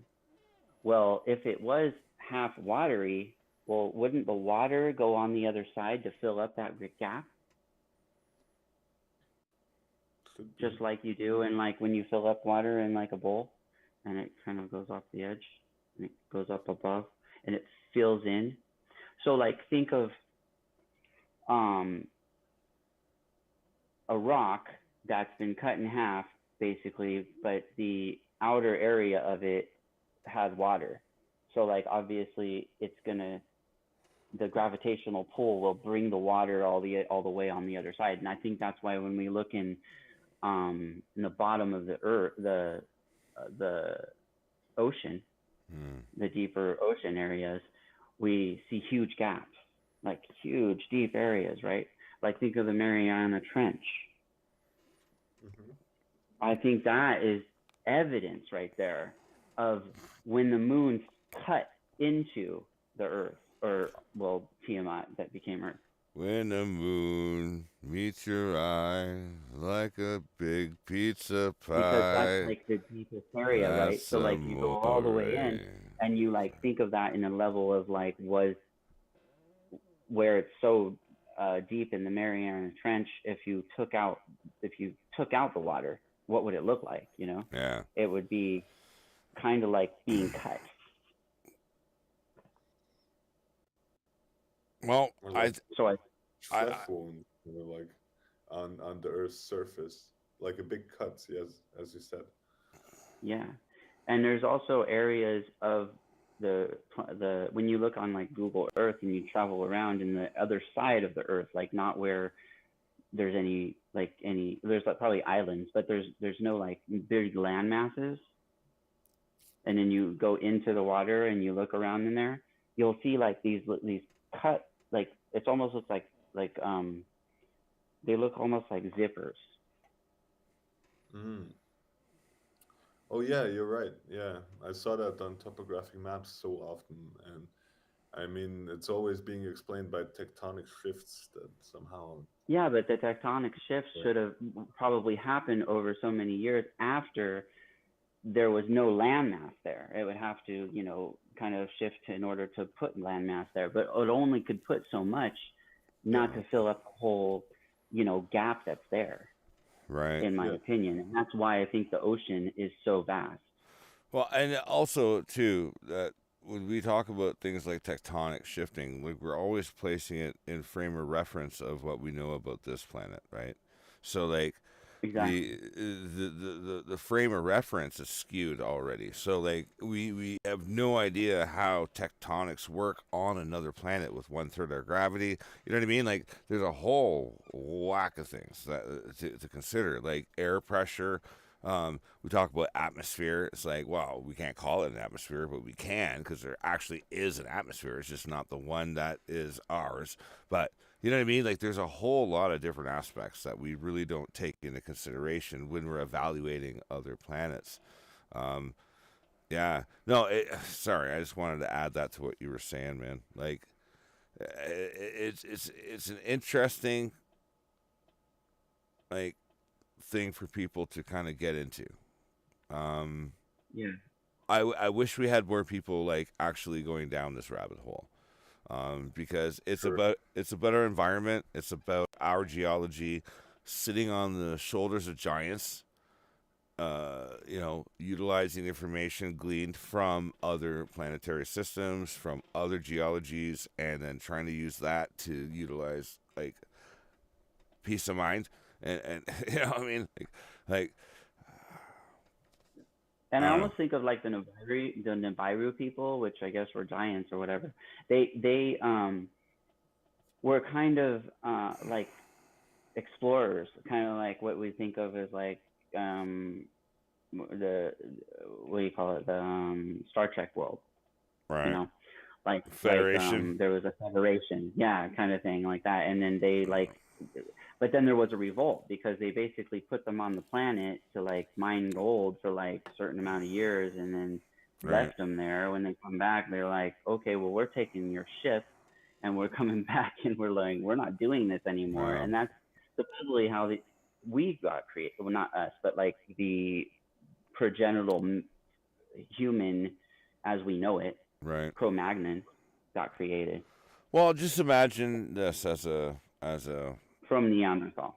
right Neanderthal. Yeah, Neanderthal. Sorry. Sorry, yeah. Okay, come on now. I identify as a big forehead, but I digress. All right, let's be kind. But yeah, man. I do think No, there is some Neanderthals these days. like like I mean, Sorry, Paul. as a writer, I explore these things. As a writer, I kind of explore these ideas and conceptualizations and what have you. And it's led me through the different rabbit holes and what have you to this conclusion that I do believe firmly that we were once a spacefaring race. I think we lived on Venus. I think we lived here. Well, we still do, but and then on Mars. I think Obviously, Mars. Yeah. I think all three, and we got a fucking smackdown. Either it was a That's fucking probably like why we have the gods connected to those planets too, like right, that we focus on in the right. past. There's either a solar system connected thing, like the variable there could be like a mass cataclysm based on a solar event, or maybe even an interstellar fucking conflict that took place. But I do firmly believe that we were already a starfaring race, which is why you can't take a fucking baby and leave it alone in the fucking woods in fucking North America. Because it'll Yeah. die. It will die. Like like you have to take care of that child. A baby wolf stands a better fucking chance, and there's a reason for this. There's a fucking reason for this, and I don't know what that reason is. Call it Darwinism. Call it It's almost selective. like we're lazy. I mean, not lazy, but we don't have the survival abilities that animals do. No, we don't have the tools. We simply don't have the tools. So Like we have to adapt to our environment and we then build we things with our hands in order to worse. We have to adapt, but we also have to teach our associate young. We have to with our teach our households and young life as and things well. like that. Yeah. We have to teach our young as well. that Yeah. we have to pass down information.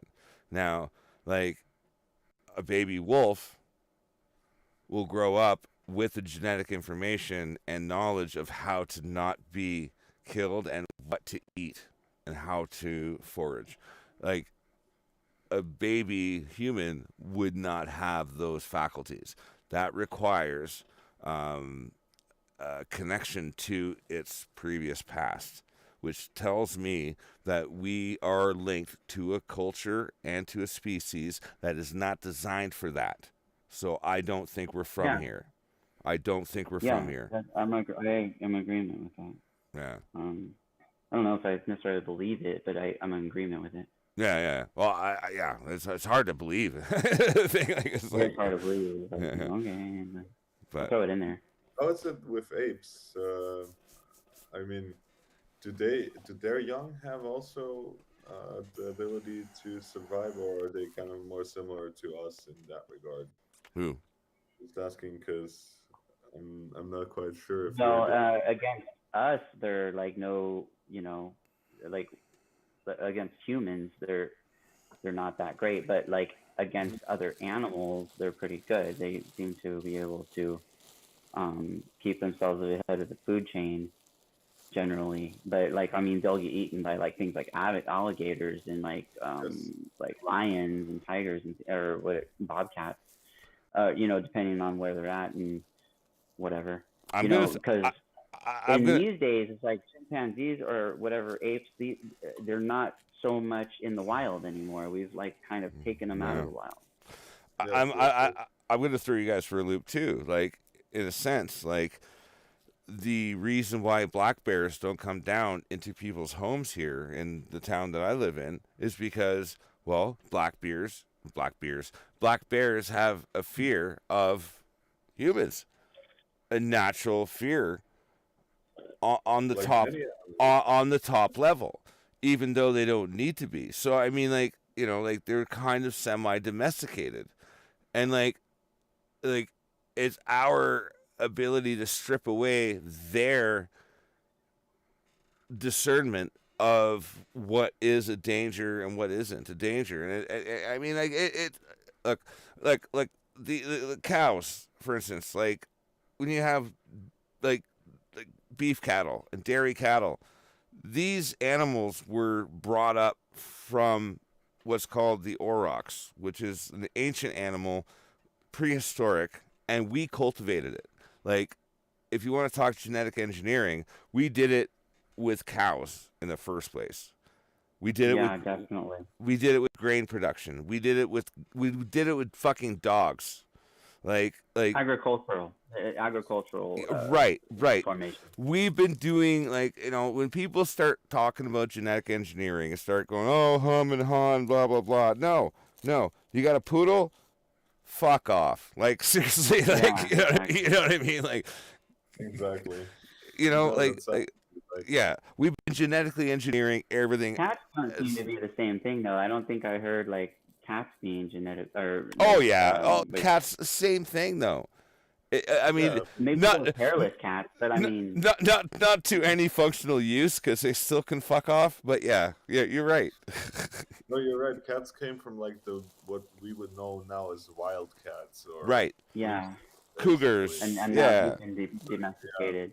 You're right. Yes, absolutely. We domesticated them, and right now they became house. But they cats. don't seem to be like bred like the same as dogs. No, not in the same way for sure.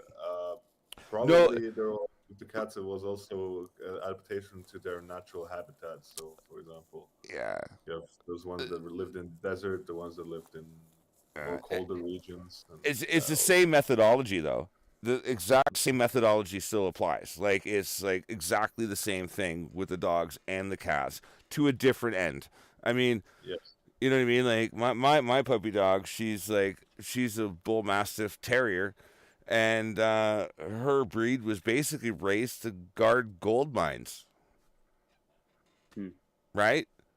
You know, end of. Yeah. Or for example, in Switzerland, there's like the dog called Bernardiner. Right. I don't know if you. and it's basically just raised as a rescue dog to bring alcohol to people who have been buried by snow. Oh, So we, Saint Bernards. Oh yeah, I know. Yeah, Saint Bernard. Yeah.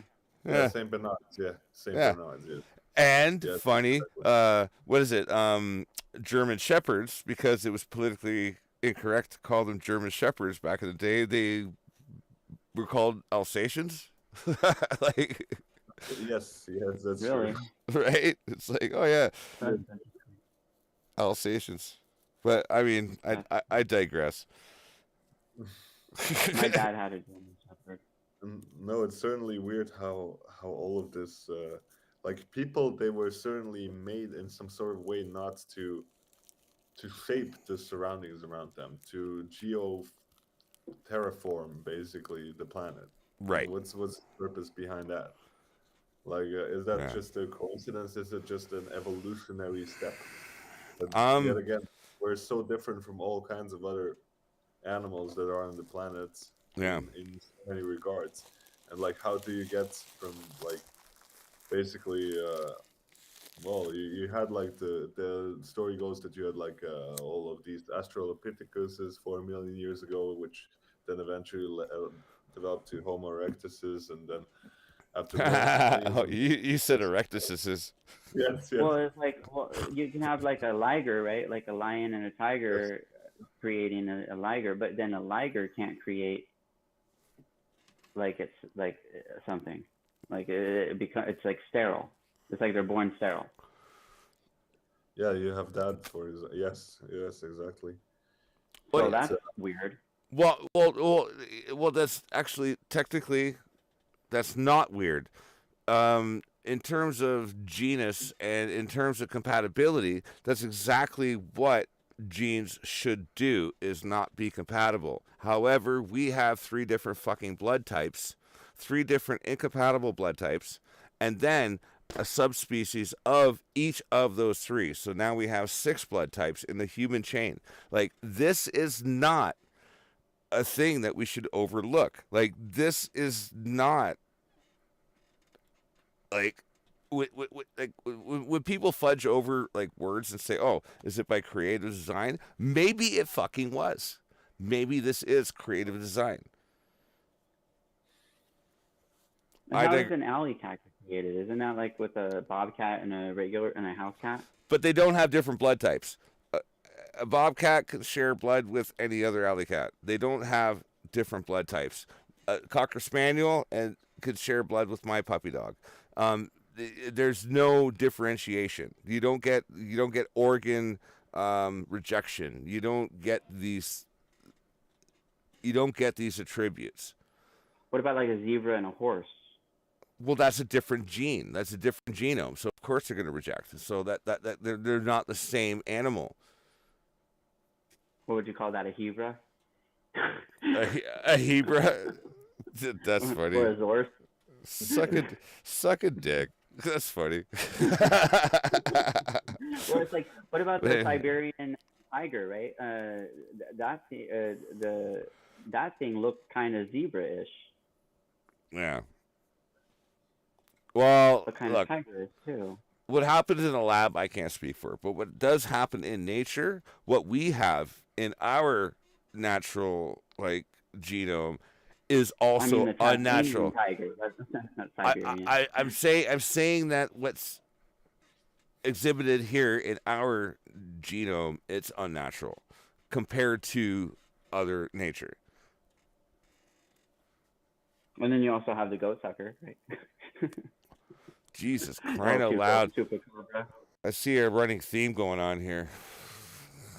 Well, it's like that. Well, that thing, the chupacabra looks kind of like doggish. You know what I mean? But it's like a dog without hair. It's got like a short tail. Is it a goat? I thought it was a goat. Teeth. I thought it was a goat. No, it's a goat sucker. El chupacabra means goat sucker. Right. oh yes, yes, yes, that's it. Yeah. I saw the X It's one of those Files. cryptids. Yeah, it's one of those cryptids. But there's been like footage that like is undeniable that there's these weird dogs out there that have that kind of have protruding shoulder blades, and they have shorter leg spans in the back, they have a small tail, and there's like no hair, so they're like look like kind of like those hairless cats, kind of Hair, like that the dog. hairless dogs. Yeah, fucking weird ass. That is And they weird. run really fast. They have big teeth, like kind of like the Tasmanian tiger. Right. Okay, rear back. And they got a long snout. So it's like a weird mix of a couple of doggish animals. The problem with all those cryptids is really that there's not. I mean, is there much evidence Well, for I'm them? talking about the footage Yeah, of the so-called chupacabra that's been that was taken actually by a police camera that was attached to a car, so like a dash cam well, well, in Mexico. yeah. I didn't look at that. I didn't really Yeah, look at. check out that footage. It's pretty trippy. I will check it out. I mean, I'm looking at kind of like what a visualization of the chupacabra looks like, and it just reminds me of those, the zombie dogs from Resident Evil. Well, Yeah. artists in depictions of them kind of almost have this troll-looking thing to them, like or like they don't look like dogs necessarily, Yes. but like I'm saying that the so-called footage that's been recorded of what was said to be chupacabra because it actually killed goats. You know what I mean? And then ran, and like that was pretty weird. Like, I mean, they could just be dogs. They could be mangy dogs that got deformed from what we were talking about, where different dogs mate, and they're not supposed to necessarily. So it creates a whole other one. There's also dogs out there that apparently like run. They're almost like wolves, like where they run in packs and stuff like that, and they don't have any owners. Yep. Oh yeah, you have that a lot of times in the Balkans where I'm at right now. We'll always have that. Oh man. But that's I think I just find that fascinating because like there's people that put like cameras on those dogs, and you find that like they actually like care about the other dogs. There's like there's weird like commodity that they have with each other. yeah, perhaps Similar to wolves, but not as vicious as wolves. Well, Milan, I bet you could probably speak to this then, because like when I lived in Mexico, like in Puebla, right? All of the townsfolk would feed the street dogs, like literally feed them and keep them in good health because they kind of protected the area from the other street dogs, like outside. Like it was a weird community kind of a thing. I don't know. Could you speak to that? For here, I haven't really seen much of that. I think also I think in Central America you have a lot more rabies is a bit much bigger problem than here, right? So Maybe, maybe yeah. I did see that. From bats, right? but Usually rabies come from bats. see that here. I just noticed that certain dogs would really form packs and like move around in those Oh, packs yeah, simultaneously, and like it used to be like 4 or 5 dogs yeah. at once. And Well, I think that's maybe just them going back to their sort of original right. evolutionary roots, which Yeah, exactly. used to be Like cool. if we weren't there, this is what they'd be doing. Yeah, Yeah, I exactly. mean, maybe that's why the people were feeding them. You know what I mean? Like it's like okay, like keep them taken care of, then their loyalties will be shifted. It's kind of like training the Well, yeah, dogs. because you don't bite the hand that feeds you, right? Exactly. So they don't attack humans, but they attack like perhaps other dogs that are hostile to humans. From outside. Yeah, exactly. Yeah, from outside the community. Again, Yes, yeah. again, human influence. Like it's a strange concept for some people to wrap their heads around, but like we have a constant influence on everything that happens all the time. Anyway, that's Because we've become the head of the top of the food chain. Well, yeah. Not even really. It's the top of the ecological food chain. Like I don't know what the fuck I'm talking about, but you know what I mean. I think what you're trying to say is that we basically form that we are not influenced that much by nature, that we just form nature to our liking, and we just it kind of terraformed it. We Terraformed terraformed nature around us instead Yeah. of accepting nature as it is and then working with it. And we changed nature in so many examples that we just listed right now. And perhaps I don't know what the purpose of humans is actually, if there is any, but I don't know if there was a higher goal. Well, there's a theory that we're like a virus on the planet. Oh yeah, I know that. Yeah. Well, that's more morbid and very. That's a very cynical approach, for sure. It is, but it's out there. Yeah, it's out there for sure. It's a very, very cynical approach. And it kind of makes sense because of the level of like what we do and how we do it, and like what we've done with the resources and like what we've chosen and how we treat each other versus what we could choose to use. It's kind of crazy. Yeah, and how we treat each other, like and how we treat each other. Like I mean, like I think that's part and parcel. I think of like our. It's kind of like with the whole Planet of the Apes theme. It's like ape doesn't kill ape, right? But like human kills human. Yeah. Although I think you have some. Although I think really in real life, probably ape does actually kill ape. But not as often as human kills human. That's for sure. I mean, we're just on a whole other level regarding that. You will never see when that could be why the aliens don't fuck with us either. Like the ones that really care, because they realize that we kill each other. It's like maybe they don't kill each other. Right. Well, it's funny that you say that. I was watching some things. Jordan B. Primitive way of being. Jordan B. Peterson actually put up a talk about this and how he was on about like monkeys, like basically in the wild, and how that functionally the alpha male dogma does not exist. It is the male that is most agreeable in the troop is the one who is aspired to become a leader. The one who leads by tyranny, that's the one who gets his fucking limbs torn apart in the goddamn tree. That's the one who gets fucking torn apart by all of his troop mates. No, it's the one who is more agreeable. It's an interesting psychological. So the disagreeable ones get like killed, basically. Killed off. Or not necessarily, because they might be more powerful. So not necessarily right away, but they will conspire against that one to make sure that they get rid of them. Like and when it happens, it's a glorious thing for the whole troop.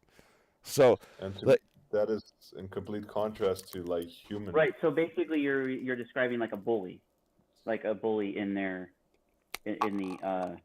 chimpanzee world or ape world. Yeah, I'm describing a couple of things. I'm describing a concept of being comfortable with the situation until it escalates, but the conspiring aspect, like all of these things, like take place when a tyrant is involved. The more agreeable monkey will never get his limbs torn from limb to limb. Like, you know what I mean? Like he won't be the guy who gets attacked and killed.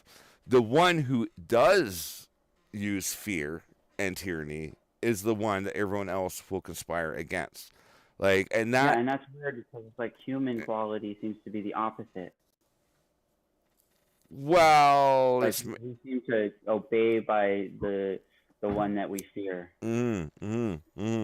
Well, I mean, like that's manufactured consent, right? Like what you're talking about right there. Like that's That's manufactured Which I don't consent. think probably the apes don't have a concept of it. No, they don't. They don't. They're like, we'll rip your fucking head off, and like, oh yeah, well, like, as soon as I get my buddies together, you're done, But Yeah.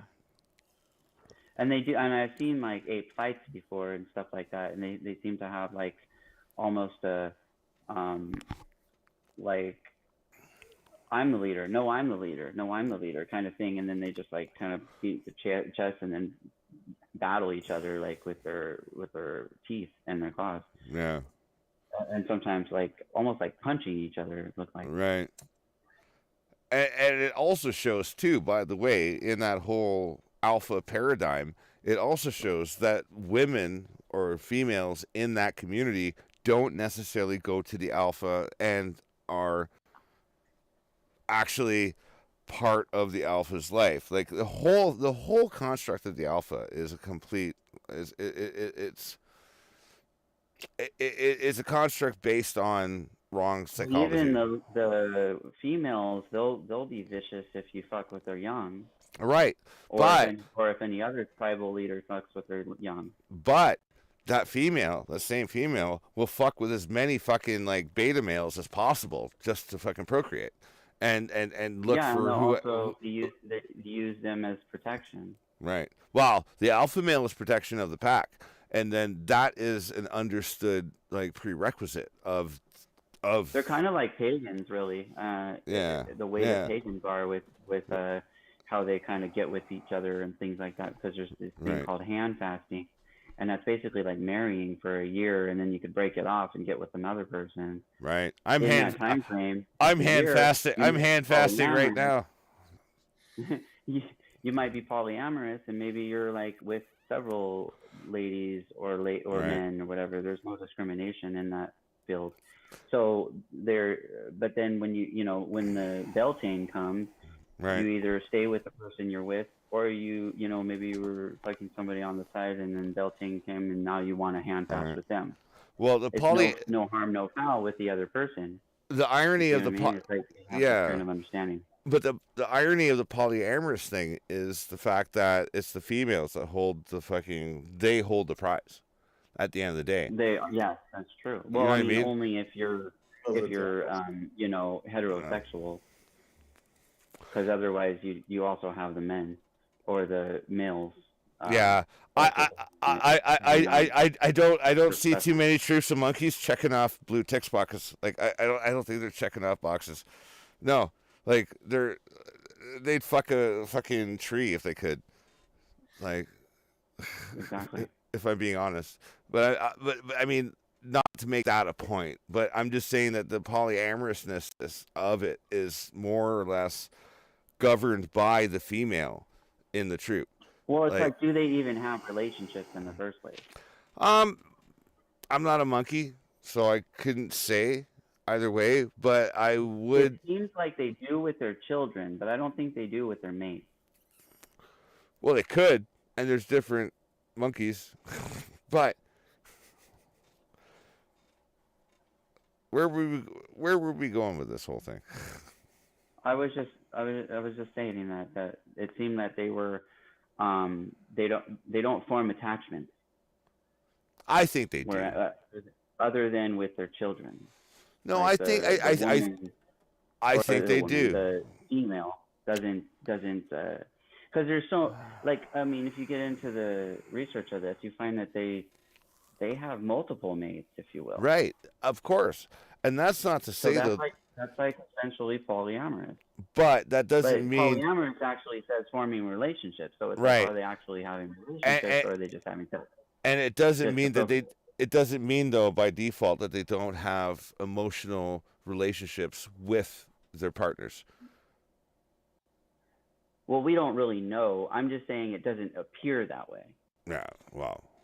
To the people that have gone out with the apes and hung out with them and things like that. Let's be monkeys. let's go to the Amazon. Or the scientists that go out there and do that shit, they seem to form relationships with them.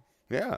But as far as them forming relationships with each other, it seems like they're more tribal. Look, Like there's a unity basis. and you know what? And if I want to get down to primal and just be silly, like I have a good relationship with my dog, and my dog's not human. Like I think relationships are a thing with all creatures that have some form of sentient understanding of, like Yes. it's almost fundamental, and I agree now with the physicists that are talking about how um, consciousness itself is a fundamental construct of physics itself. Like, and it almost makes sense, you know, like Mm-hmm. it really does. It almost makes sense. It's like it kind of explains God. It explains it like if that notion were to be taken with any credibility and accepted or adopted, literally it's inclusive of all of the other theories that like kind of are part of that, like part of the responsibility of saying something, like it's yeah. Anyway, sorry. No, I think you made a good point, and I don't know what consciousness is connected to, but scientists would perhaps speculate that it is connected to some sort of intelligence. But then again, I think you have very intelligent beings that don't have the same type of Well, well, consciousness, well. perhaps Hang less. on, hang on. Let me just interrupt you. But intelligence and consciousness are not the same thing. Let me just Exactly. right. Okay. So anyway, continue. Sorry. No, no, no. I also didn't know where I was going with this, but basically, what you have is like animals that are perhaps less intelligent, but they have a higher consciousness than animals that are more intelligent. So, where exactly does the consciousness come in? Is it just actually something that animals have implanted within them to function within a system that, well, that a sort of structure that has been given to them, be it like apes have in tribes, for example, or Right. wolves have in packs, or is it Well, something like that? I like to take the most simple product and then work backwards from there. And how I do that is with entropy. So I think of, can a photon carry enough data for information to be transmitted? If not, then it has to be upscaled to a molecule. So can a molecule have enough? Maybe no. Maybe a collection of molecules. Maybe that collection of molecules creates an organism, like a bacterial item, and then through by way of entropy, it can record and store data. Now it's capable of doing that, and then upscale that to the point where we are right now. And I think all animals, once, like, I mean, we're just all animals at the end of the day, right? Um, I think it's about the entropical scale of things where Mhm. we can record and transmit data in terms of entropy over the course of time. So I don't know. I don't know. Call me crazy. No, Well, it's that also an ecosystem, right? Like each thing has to go along with the other thing. It's the kill or be killed scenario, like with the wild, and there's an ecosystem to it. Like the thing that dies gets left, like some of it gets eaten, the rest gets left behind. Other things come, scavengers, and they get to eat, right? If the other thing didn't get killed in the first place, then the scavengers wouldn't eat because they don't have the ability to go out and take out the objects that they try to eat. Right. yes, yes. And also, the question is like, why do some animals, as we discussed before, why is there some cannibalism in certain species, but then in other species there isn't? Like, what exactly does is the factor behind that? What Um, what But, cannibalism yeah, are you cannibalism. referring to? Basically, in some species, you have it's totally okay to kill each other for food, but in other species, it's Oh, like never. hyenas? Yeah, yeah. Chickens in a chicken coop. Like, Did I do Chickens. that? So that's more of like what they call the pecking order, right? So like if there's a chicken yeah, that's like not yeah. doing what it should be doing, then the other ones take them out. Yes, yes, yes. So there's a lot of things that are uncertain. Well, to me because I don't have any knowledge and I haven't looked into that sort of stuff. But I mean, just contrasting humans and animals. I mean, we had some certain. We are pretty much the only species that kills itself just for Pleasure basically pleasure Profit. sometimes, or it's or profit revenge, or revenge or whatever, you know. But vengeance. Yeah, All of the other seven sins. exactly. yeah, you don't really see that with animals. Basically, when animals of the We same don't do it to survive like they do. when animals of the same species kill each other, it's either like to defend their territory or defend their younglings, perhaps, or to have food. Right. So you don't have that. None of those reasons. Well, perhaps the defending the younglings and everything that would. And the predators don't have to defend; they just attack in order to eat themselves. Yes, yes. They don't have to. They don't have to. That's for sure. But then again, you have also a lot of predators that eat each other. So which Yeah, is exactly. which is, by the way, a predication for why I don't believe that we're from this fucking planet. I don't think we're from here. yeah, that is where I was going with this. Actually, Yeah, but then the question is, do you think that all the animals that are here were originally here, or were they brought here? that's also a good question. I'm That's pretty also sure that spiders weren't here before. I believe that they came from, and also octopuses. I think they came from like, Cephalopods, um, motherfucking cephalopods. yeah, and you know what's interesting about or cephalopods, we'll just say, is they don't actually die. We don't want to offend any octopuses. They're like more, they reform, they redesign, and they become again. Like Yeah, they don't really. I mean, unless you kill them, you know, they don't actually expire. They like yeah. live. They're essentially immortal. There's a Which heartwarming. There's a heartwarming story about an octopus who, a little baby octopus, who washed up on the beach.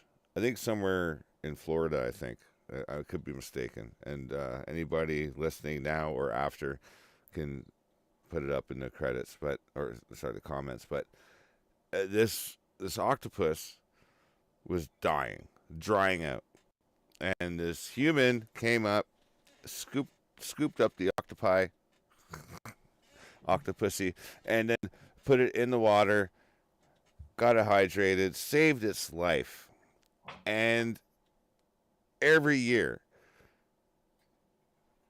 that human goes back to that spot and the octopus comes and recognizes that person and yeah, because octopus like they have like a memory yeah, like almost like people. Oh my like god. people. What? Exactly. Who? And they also have brain connections to their what do you call it? Those tentacles. Their limbs. Their limbs are actually brain sensors. Yeah. well, I didn't know that. It's Yeah, interesting. I'm telling you, octopus are crazy. They definitely are aliens. They did not come from fucking Earth, in my opinion. Yeah. And But I have nothing to back that up. I mean, other than like they're just so fucking crazy. nor did we, in my opinion. What I what, mean, what did, Well, I think that they may have come from Io, right? Because like you know, we don't know what's on Io, but we do know it's kind of watery.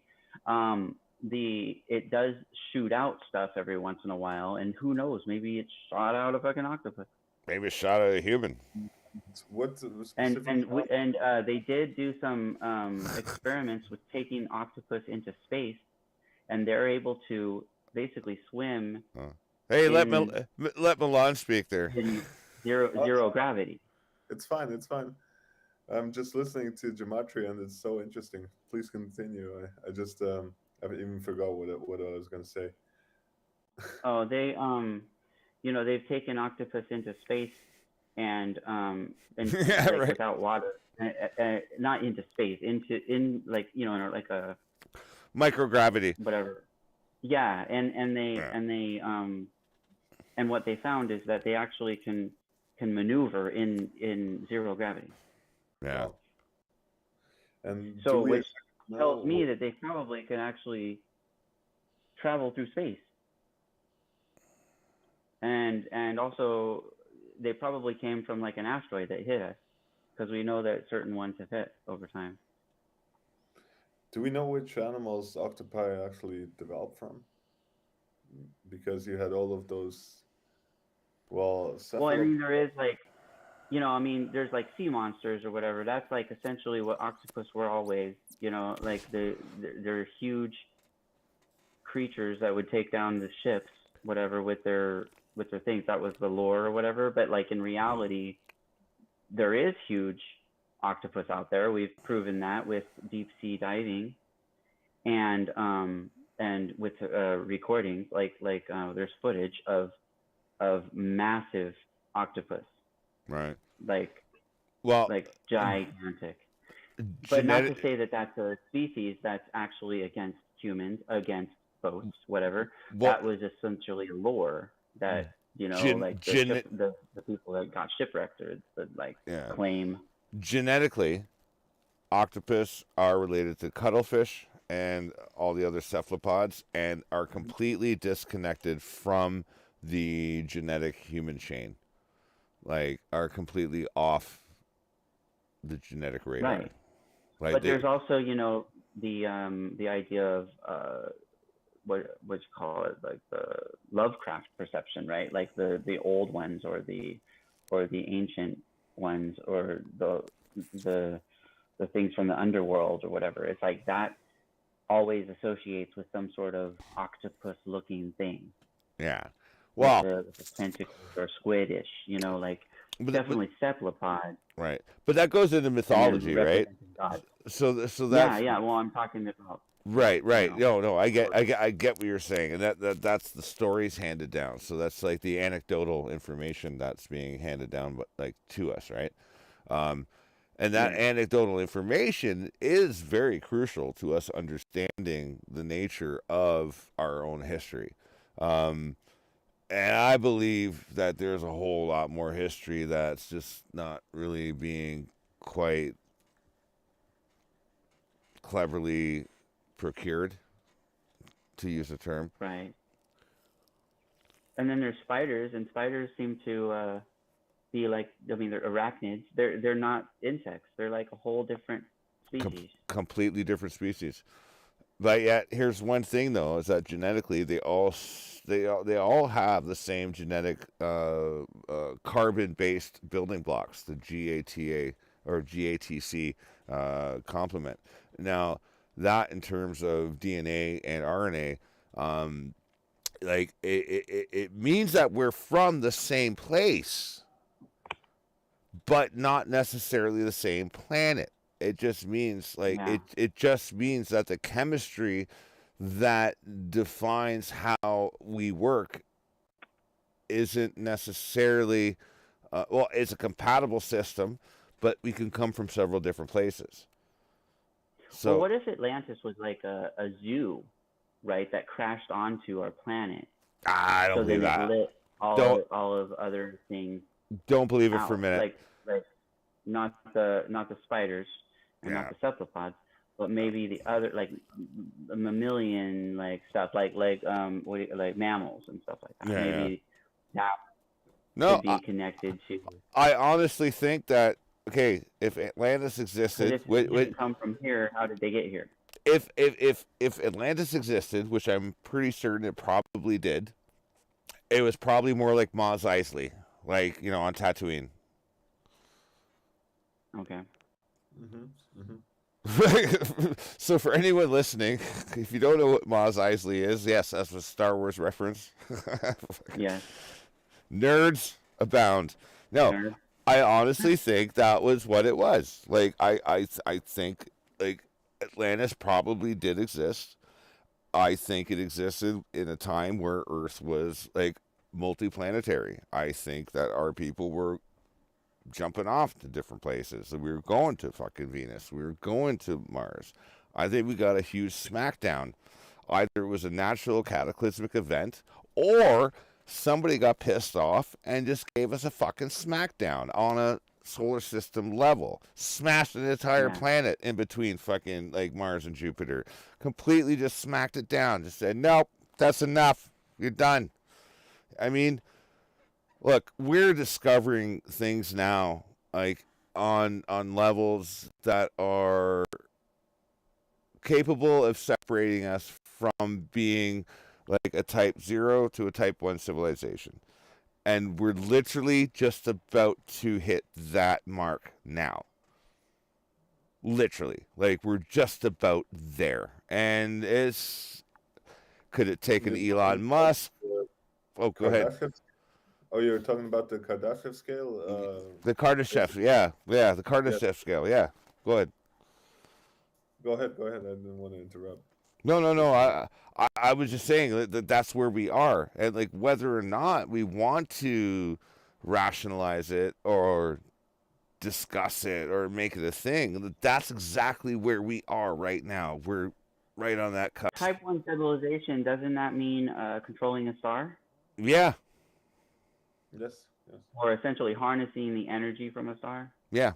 That's the type 1 civilization. Type 1 and is... We're not doing that, though. Pretty fucking close.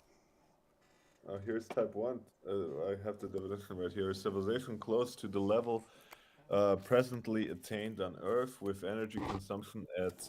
Here's an equation for you. 4 times 10,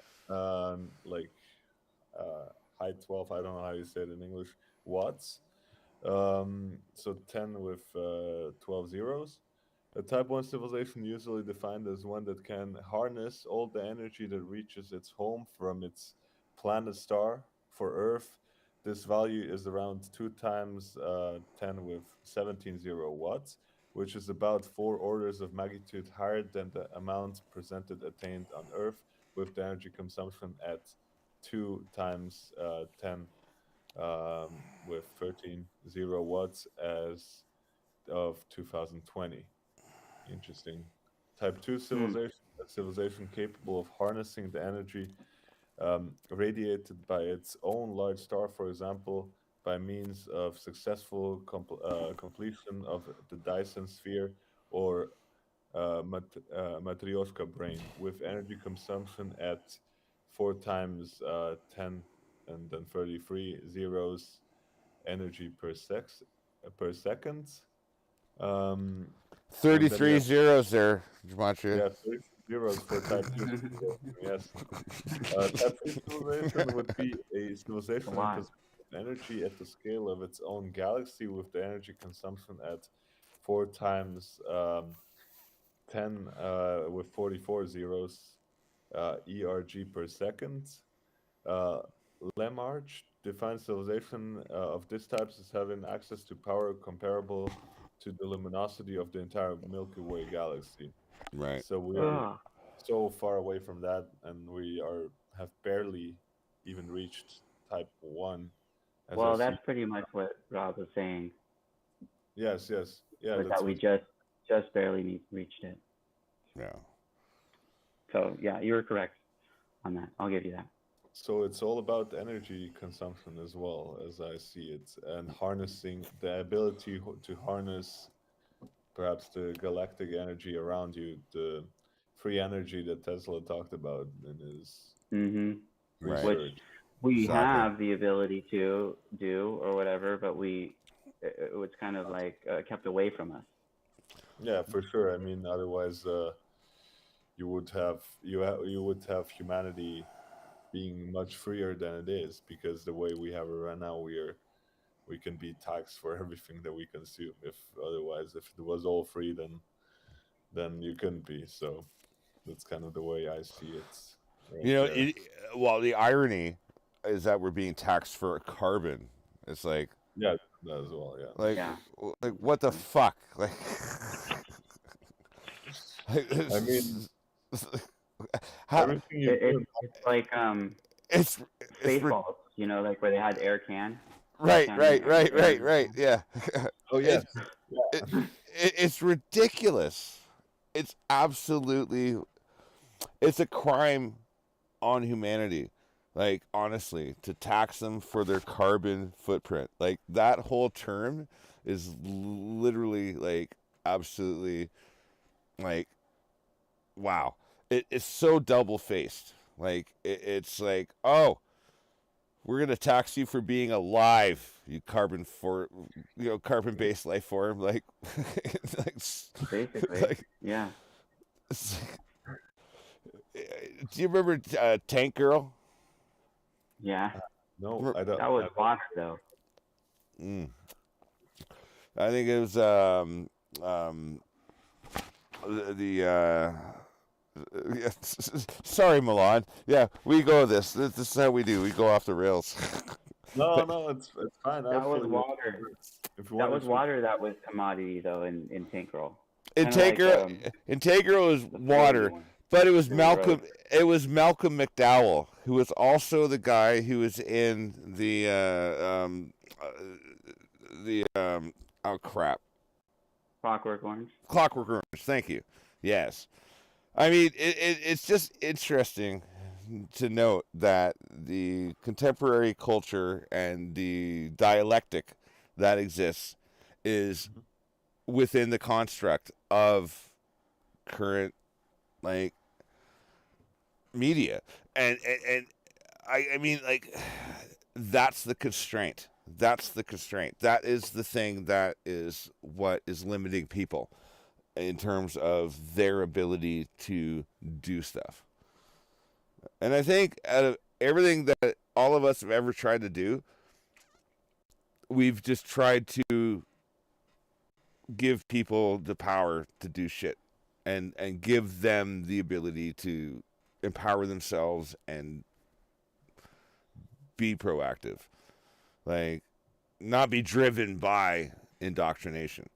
You know, like, it's hard to fucking tell people to not be indoctrinated while you're trying to push doctrines. Like, it's like, it's like, But That's true.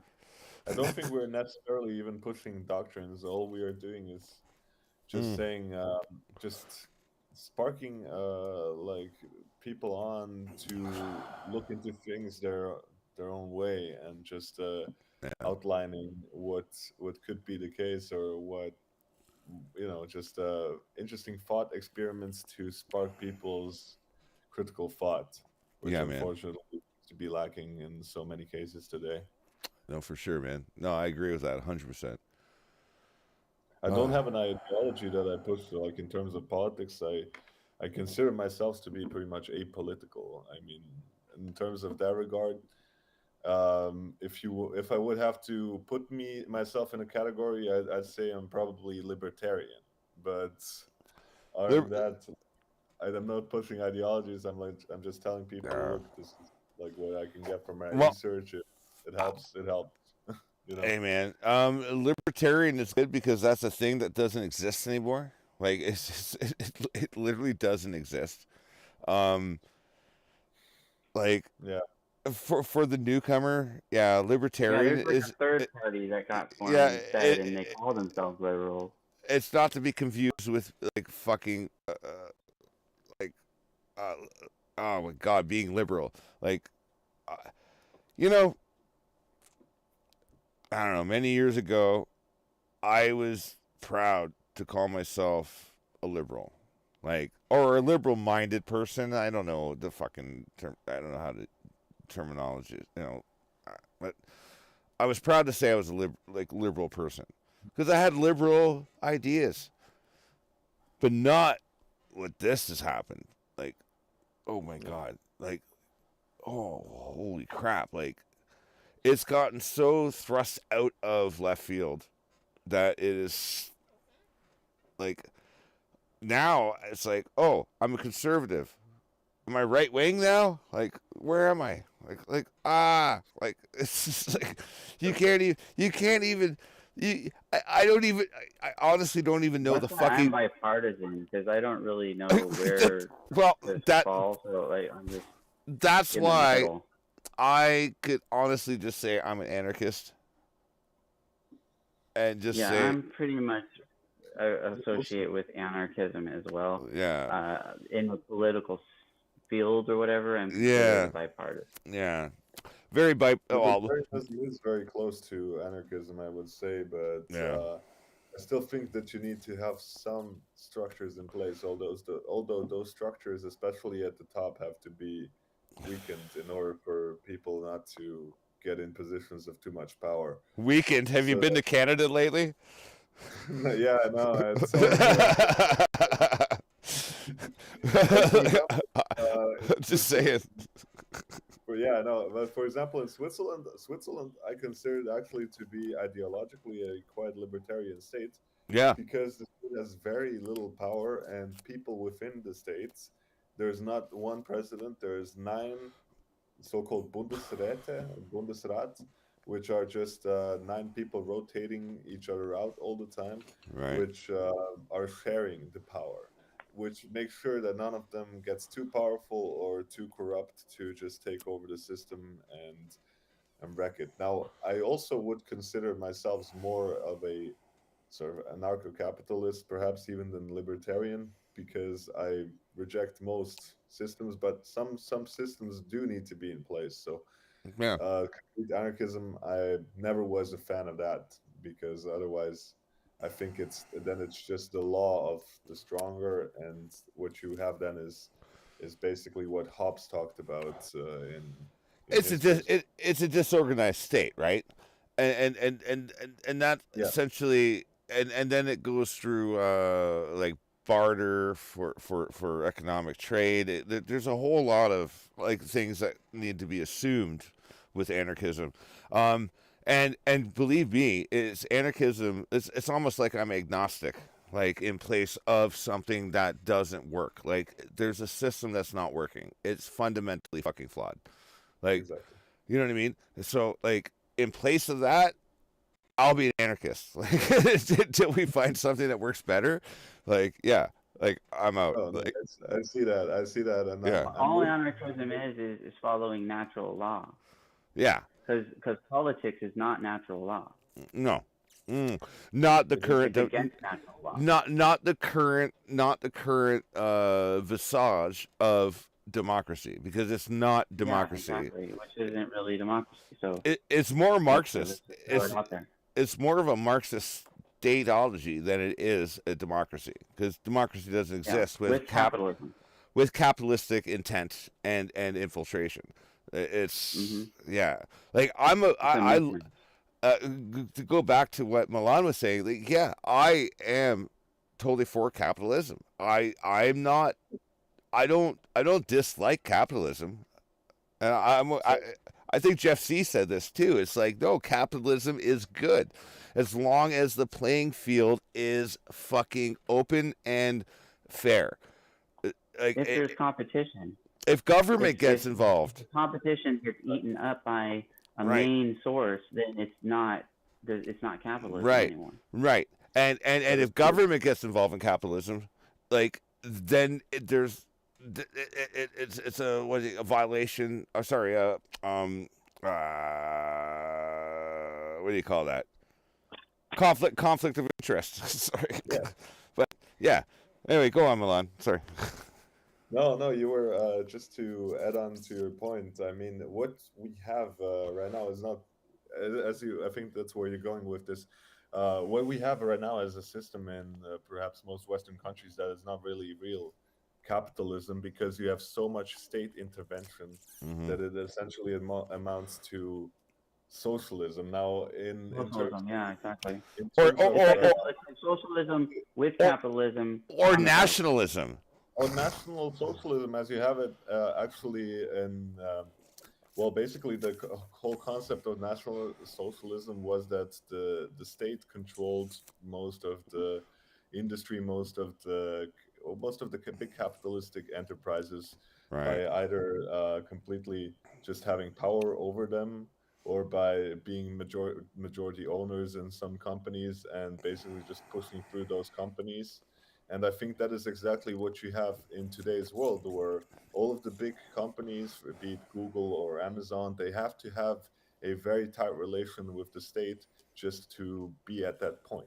Mm-hmm. Otherwise, they wouldn't be at that point. That's why, for example, YouTube is the only video platform that has a big audience, for Right. Yeah. example. There's no other video platform that can push through in that niche because YouTube is the only one that is supported by the powers that be. So, in terms of that, we really live in a sort of, I would call it national socialist or perhaps fascist society.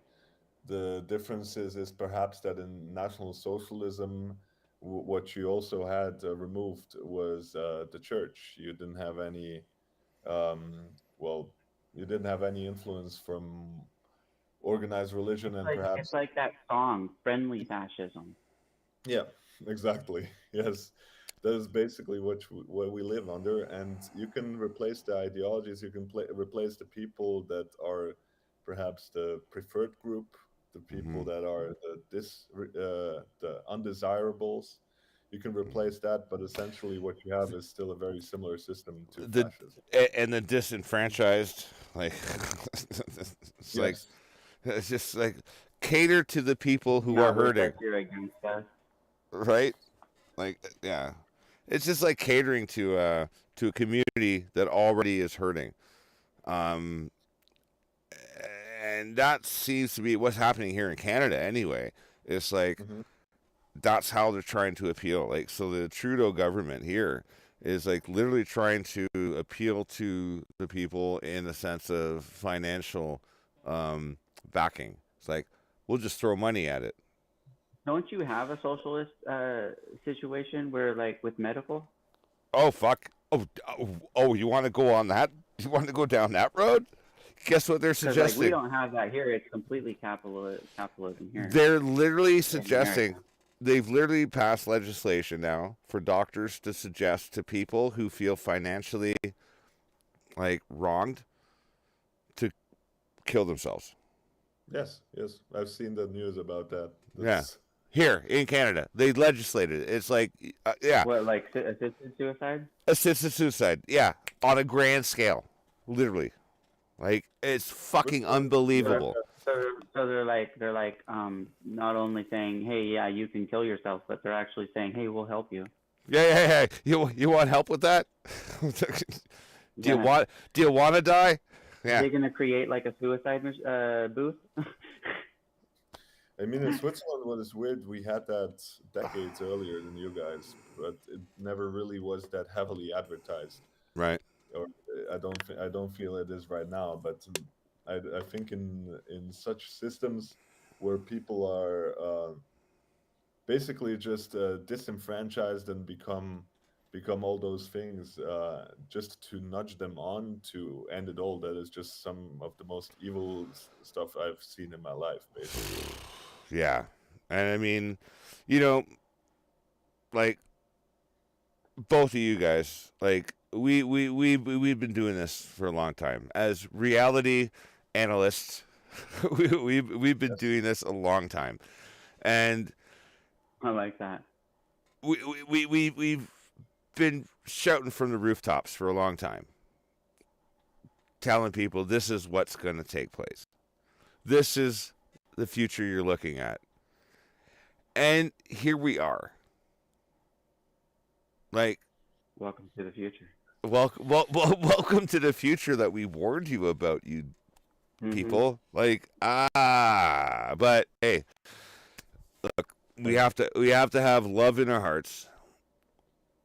We need to approach this from an information level because it's information and knowledge that will save us. It's about Well, we got through the whole COVID age, right? I mean, it's still here, if you will, but like we survived not all of us, without getting anything like put in us. right? Yes.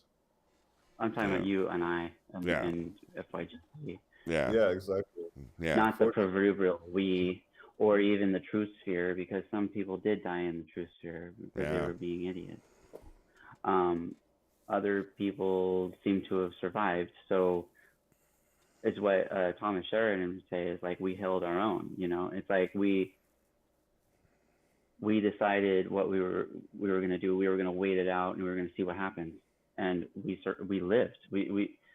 I really didn't fear the process. You know, I feared more the people around me that were suffering like through the process. You know, Right. by getting um, the booster and the different elements that they required because of, I don't know, you work in the medical field or something like that, and I watched other people go through it, and in the end, like, I'm glad I chose that route. Right. Well, No, and me. Because I it's don't because in the beginning I never trusted it. Yeah. that was also my intuition. I mean, back then I was never like in back in 2014, 15, I was never big on any vaccine conspiracy theories, but for my own personal life, I know that the vaccines can, the conventional ones that we used even before, can sometimes have severe side effects. So I just started, like, when this whole COVID thing happened, I just started looking into what exactly they're feeding us, and this was being a technology that was never before Yeah, experimented with in a vaccine. Right. So it's you could have like experimental. you could have made it like a flu shot, basically, because the coronavirus is not much different from that. So they could have made like a different modified version of the flu shot to protect people, if Right. that's truly what they wanted to. But this, I think, the vaccines, what you hinted on before, I think in this podcast, is that they were made for an entirely different purpose than to protect people, and that Right. is why I decided not to take them. And of course, it also the thing that And Pfizer in the end, they didn't even work. yeah, they didn't even work. Yeah. That's even the worst Because part. like everybody that I know that's gotten the shot, they've gotten COVID. No, Yeah, it did. They It did. survived, It did the but they exact still got it. opposite. It did the exact opposite of not work. There's been more deaths, like as in terms of a discussion here. There's been more deaths. Well, yeah, you're talking about Bec- died suddenly now, aren't yeah, you? yeah, suddenly dead. Yeah, that's a condition. Yeah, Like it's like there's the yeah, actual like recording actual or whatever, like yeah, documentary kind of thing that's put out s- No, there called "Died Suddenly." If died anybody wants suddenly. to look at that, So I died suddenly. Like yeah, yeah, exactly. It just that's the they don't know rationale. why they just died. It's I think ridiculous. somebody But called they it also have, seven. because of the documentary shows that there's a bunch of coroners that are like wondering what the fuck's going on, because there's a bunch of blood clots that when they try to drain the people of blood, Oh yeah, that's a they whole can't nother because story. of, Yeah, that's a whole yeah, nother thing. and those people that supposedly died suddenly, they also had the shot. So it's Yeah, like I don't know. and there's a I lot of don't want to people. throw the baby out with the bathwater. You know what I mean? Right, and there's a lot of people who got the shot that didn't get anything because there's a placebo fucking factors, right? So Yeah, that. And then Yeah. there's the nocebo factor, which is where like you think you're gonna die, and then you die. Like that's the nocebo effect, and that happens too. Like man, like it's a But it's fright. like the mentality. Okay, you get the shot because of fear, thinking that, oh, if you get it, then it's going to protect you from it. Oh, it's also protecting other people that you're around. That's the storyline, right? Yeah, But then you actually get it and you get sick. You actually have the thing. Like what happened to my partner, he actually had to go to a mental institution because they put him in a psych ward because of COVID symptoms and stuff when he went to the hospital right. because of having a thyroid issue. I mean, and it's like when it's like clearly they don't know what they're doing. Or they do. they do. I think that's clearly on purpose. And if you look at the three main side effects from COVID, actually, the first one is cardiovascular. So you have these blood clots. Basically, in the worst case, you would have severe blood clots. Then the second Right. one is actually psych, well, Yeah, but I don't even think he had right? COVID. They told him he had COVID Yeah. because they gave him the test, and we know those tests are bogus. So it's like, in reality, they just put him in there because they wanted him as a test subject. And Because he was symptomatic, right? no, he feared he had COVID, and No, then when he got the test, what I'm saying is that but it was actually a hyperthyroid. It had nothing to do with COVID right, in the end. but he was symptomatic, meaning that he exhibited symptoms that correlated with their Sure, according to them, plus the test, according to right? them. Exactly, that's what I'm getting after. Yeah, and Yeah, that's exactly. yeah, And I didn't trust any of that. That was yeah, ridiculous. They yeah. basically locked him away without food and water and being able to call people. I mean, it's like they had a phone that was in a hallway and anybody can answer it. So when I called, I would get other patients and then, hey, can I talk to, Was it a this other jail? person? Was it like a jail? No, there was a psych ward at the hospital. Holy I fuck! mean, yeah, it was basically a mental institution. Right. But without calling it that. Wow. And yeah, and he was basically half naked. They wouldn't give him his socks. He was walking around barefoot on the floor. It was all bad. Sorry, Ron. With the so-called people, yeah, with the so-called people that had COVID. Yeah.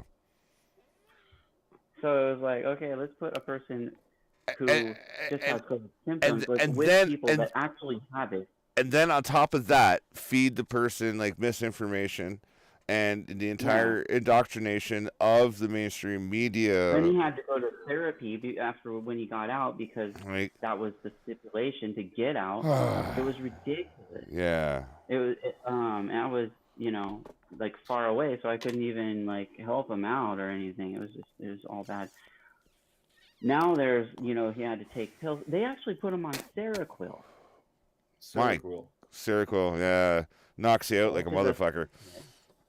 Which is a psych med, so it had nothing to do with, and it was making his thyroid further upset, until finally he got a person outside of that psych ward therapy, and then they put him on the proper thing that was helping him out, I think it was Atarax or something. So, which is more of a sleeping thing, So it's in reality, it was all about being worried for me whether I wasn't going to be coming back to there or whatever, and that worry from the hyperthyroid caused it to have this process where he would just constantly talk, with no filter. Well, I got that problem. And it was really strange and really fast too. He would say stuff really fast. So, if you go to a hospital and you act like that to them, they just you're crazy. You know what I mean? True story. Yeah. I'm calling security. That's your modern medicine. Yeah. Exactly. So it was just that's just an example of one person that went through this stuff because of, in my opinion, it was because he got the shot. Right. Oh, yeah. And he had the shot from the military, the where you drive up and you had the military person actually give it to you.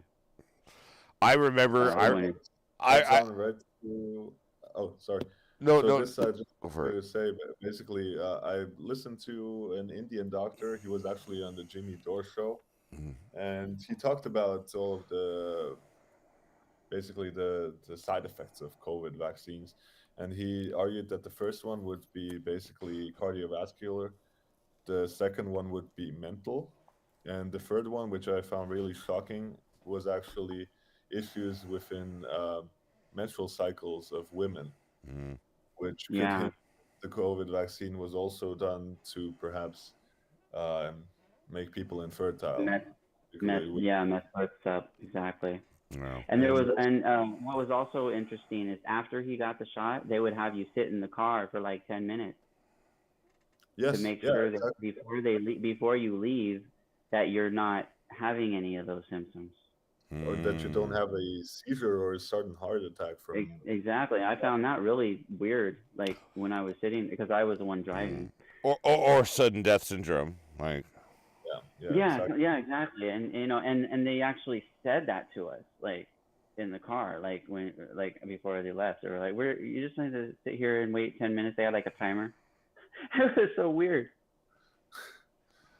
That's I was that's because I was like, okay, like I'm just in this weird like facility where there's a bunch of military, and they wow. were like, National Guard. I mean, my uncle, he took basically, I don't know, 4 or 5 COVID shots. I think Pfizer, I'm not sure. Yeah, it was Pfizer. And basically, what I mean, I'm not saying it's related, but he just became deaf on one side of his face, basically. So he can't hear on one side. Like cerebral palsy, they call that. Although it's supposedly like um, caused by something else Oh no, normally, it's like you're thinking naturally, about but you're like, thinking about your whole face being frozen. He didn't have that, fortunately, but he just couldn't hear on one side of his. oh, he didn't have the whole like grippy face thing. Thank God he didn't have that, but he just couldn't hear, Okay. and I found that really Well, weird. it made him deaf in one ear. Yeah, that's pretty telling. Yes, Yeah. and there's so many. What I found also really concerning is just really the side effects it had apparently on the menstrual cycles of women, and sometimes the clotting of these tissues within the reproductive organs. I mean, not not sure if I remember it correctly of what I read, but that's essentially what I think I read. I have to look it up, but I don't think the vaccine is any good for, in Yeah, particularly. that was also being reported on Instagram during that time. There would be a lot of people from my incognito, like Gematria database, Instagram. I got all these like juicer people, and that have like followed me and whatever. So then then I follow them back. So I have all their feeds, and I ended up coming across like some that were focusing on women that were having menstrual issues when they're not even under their period, Yeah, like yeah, not at their time of their period. They're having periods basically. Hmm. It's very strange. And some of them were having like problems where they couldn't stop bleeding, yes, oh and yes, yes. That's others had clots, others had and they were clots. like showing them. They would like take pictures of them, and you'd see like these pictures pop up. It's disturbing. And then you think about like what is the COVID vaccine, for example, doing to the sex drive of young women as well if their menstrual cycles aren't adding up at all. And you see it kind of in the world that's happening right now. I don't know any young person that pretty much has an active sexual life or anything right now. Or who I wants, Well, you got to come to Vegas. Vegas, it's very or who, sexual here. or who wants to actually have a child, or who or But wants, who yeah, wants to actually have a child. But yeah, then you have also yeah, yeah, the notion of indoctrination. definitely. But yeah. Like, who I'm wants? sure that Yeah, the young people definitely are less apt to have children right now. Like they're not they're Yeah, not cre- they're not thinking like, oh, I want to have a child. Maybe they'll accidentally have children, but they're not like actively doing it on yeah. purpose. no, that's Well, for sure. well, that's the destruction of the family unit, which is something we all covered like almost 8 years ago. We A talked while about ago, this. yeah. We Yeah, talked about it extensively. And this is and now it's coming. It's actually manifesting in reality. yeah. We're seeing we're seeing the fruits of those efforts in that area, man. Um, it is diabolical. We've watched it take place. We've done our best to warn our buddies, Well, we've and also kept ourselves strong with our immune system. I think that's fought off all of these things that have tried to invade. well, yeah, well, that's definitely Thank God. a good thing. Because I have gotten Fortunately, sick, but I've lived through it. You know what I mean? Yeah, yeah, Just like a flu unfortunately, or just like a cold or whatever. It's just like sniffles. Like what do you call it? Those things, allergies. right. You know, Yeah, It's like Essentially, I had COVID. still people wear masks though. I had it twice, even though I'm not vaxxed, but like I know people who are vaxxed and they had it like 4 or 5 times. So Yeah. I don't know. I would argue that the vaccine actually harms your immune system and doesn't actually build it up as they say. Well, Yeah, and I would agree with that. the numbers are officially in. Is that there were literally more like deaths from like the standard flu than there was from COVID. No, Oh, and also, of course, the Yeah. lockdown. There was so many deaths from the lockdown. Like that was. Yeah. Oh, if a fucking piano fell on you from out of the sky, like you died of COVID. Like that's how that worked. Like, Well, if it's you like had COVID, they fucking did the test and you had it. no, then the yes. the But piano had COVID. Like that's how that works. they even came out and said if you died with COVID, then we're putting you down as dying of COVID. Yeah, right. Exactly. Yeah. So And It doesn't matter what you die of. and What you that's died of. and that and here, listen, now that the data is in and that information that was skewed by so many faulty like data points, like now the data's in from that, it's like it still wasn't even the same as the seasonal flu. Like like No, and now they've actually brought the like, flu yeah. back too. They're like, oh, get your flu shots again. Yeah, like listen, man. Look, both of you, and we are live. We are saying this live so people can hear this. If they were shoveling people off of the fucking street, dead to rights, shoveling them off the street, if people were dying like the fucking bubonic plague, you know what? I might be up for a fucking vaccine. I might even sign up for it. Like in that world, I'd be like, okay, you know what? Okay, because this is a fight against life. You know what I mean? Yeah. Like in that context. But in this context, it's seriously, it is literally a depopulation experiment. It was a psyop because they said the hospitals were full, but then when we went and looked in the hospitals, they were not. Fucking nothing. Dial tones. Yeah. Everywhere across the fucking planet. Like I've seen videos of like, oh, our hospitals are overrun. No, they're not. Security won't even answer my questions. There's nobody here. Like, and then they mocked us with the whole dancing on TikTok bullshit. Oh, yeah. Yes. I remember that. Yeah. Actually, when COVID before happened, I actually had TikTok, I was just new about it and like seeing like the that's when I uninstalled it from my phone. People that recorded it and showed it. Yeah. No, man. No, you know, God, it is so frustrating to have the conversation. But I'm glad that you guys are having this conversation with me. I do appreciate this. But just one more question about the COVID. Basically, what I've heard is that if you sleep with vaccinated women, you might experience some weird things that could happen to you. Have you heard anything about that?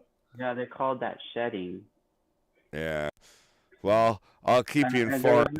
There was no necessarily proof to that. That was just kind of like. I'll keep you informed because I'm nervous. Well, I know it hasn't shed. Like I'm fine. I've been with my partner. So and I just told you about like his story. So it's it hasn't affected me on that shedding level, if you will. Right. And I don't know if that's another psyop against the other people. Like it was kind of like a war that was happening at the time, and that also popped up on the feeds of the Instagram, as well as these rashes that were like people reported like on their stomach area, on their leg area, and sometimes on their arm area. Right. Yes, that was what I was asking you about. And also, I think it was promoted by Andrew Tate recently that he said he doesn't sleep with vaccinated women. So that's interesting as well. Yeah. But I don't know. It almost seems like he's advertising there, like he's saying that like I sleep with a lot of women, but not the vaccinated ones. Yeah, That I don't sounds know about what. right. Yeah, that sounds about right. Yeah, I would say so Yeah. too. So I mean, that's just bragging. He's just bragging with that. Yeah, exactly. Yeah, probably. You know, I mean, like, I'll be the first to say that I slept with a vaccinated girl actually just when Corona was happening because she was a healthcare worker who would lose her job if she wasn't vaccinated. And right. like, I didn't think I don't. about it that far, but I Listen, don't even know if the last chick I slept with was vaccinated or not. Just never and asked.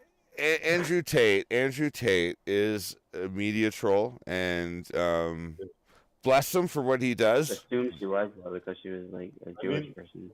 honestly, I do have more admiration for Andrew Tate than I do have for Elon Musk. The one I in don't know that who shoe Andrew up, Tate Okay. is. That's the funny. one in that shoe up, but actually, like the things that Fair he said enough. No, that's cool. regarding modern women, for example, like I basically agree with like 90% of it. That doesn't Yeah. mean I'm misogynist. That just means that I don't think anything he said actually ever was misogynist. He just said like No. that women have their certain things Yeah. that they're good at, men have their certain things that they're good at. And he's not Biologically, wrong. we're different, and basically what we Yeah. have now is a new world order agenda, making women out of men and men out of Yeah. women, basically reversing the He's psychology of people. he's And not wrong. he's not wrong about that. Yeah. No, he's not wrong. Like at no point was there anything wrong in his deliberation. I find it funny. He's a creator. He's a content creator. Depending on who's listening to that, He's an you could influencer, misconstrue that but as he's also an actor. misogyny. But he's also an actor. Like Yeah. he's acting, right? You know what I And mean? once an actor, always an actor, right? Well, Yeah. I don't mean it that way. What I do mean to say though is that he is acting within the confines. He's not an actor like a Hollywood actor because you put him in a movie, I bet you couldn't fucking act. He could fucking act his way a paper bag, Yeah, guaranteed. for sure. I don't Yeah. even know who you're talking about. I was just going Andrew just trying Tate. to figure it out.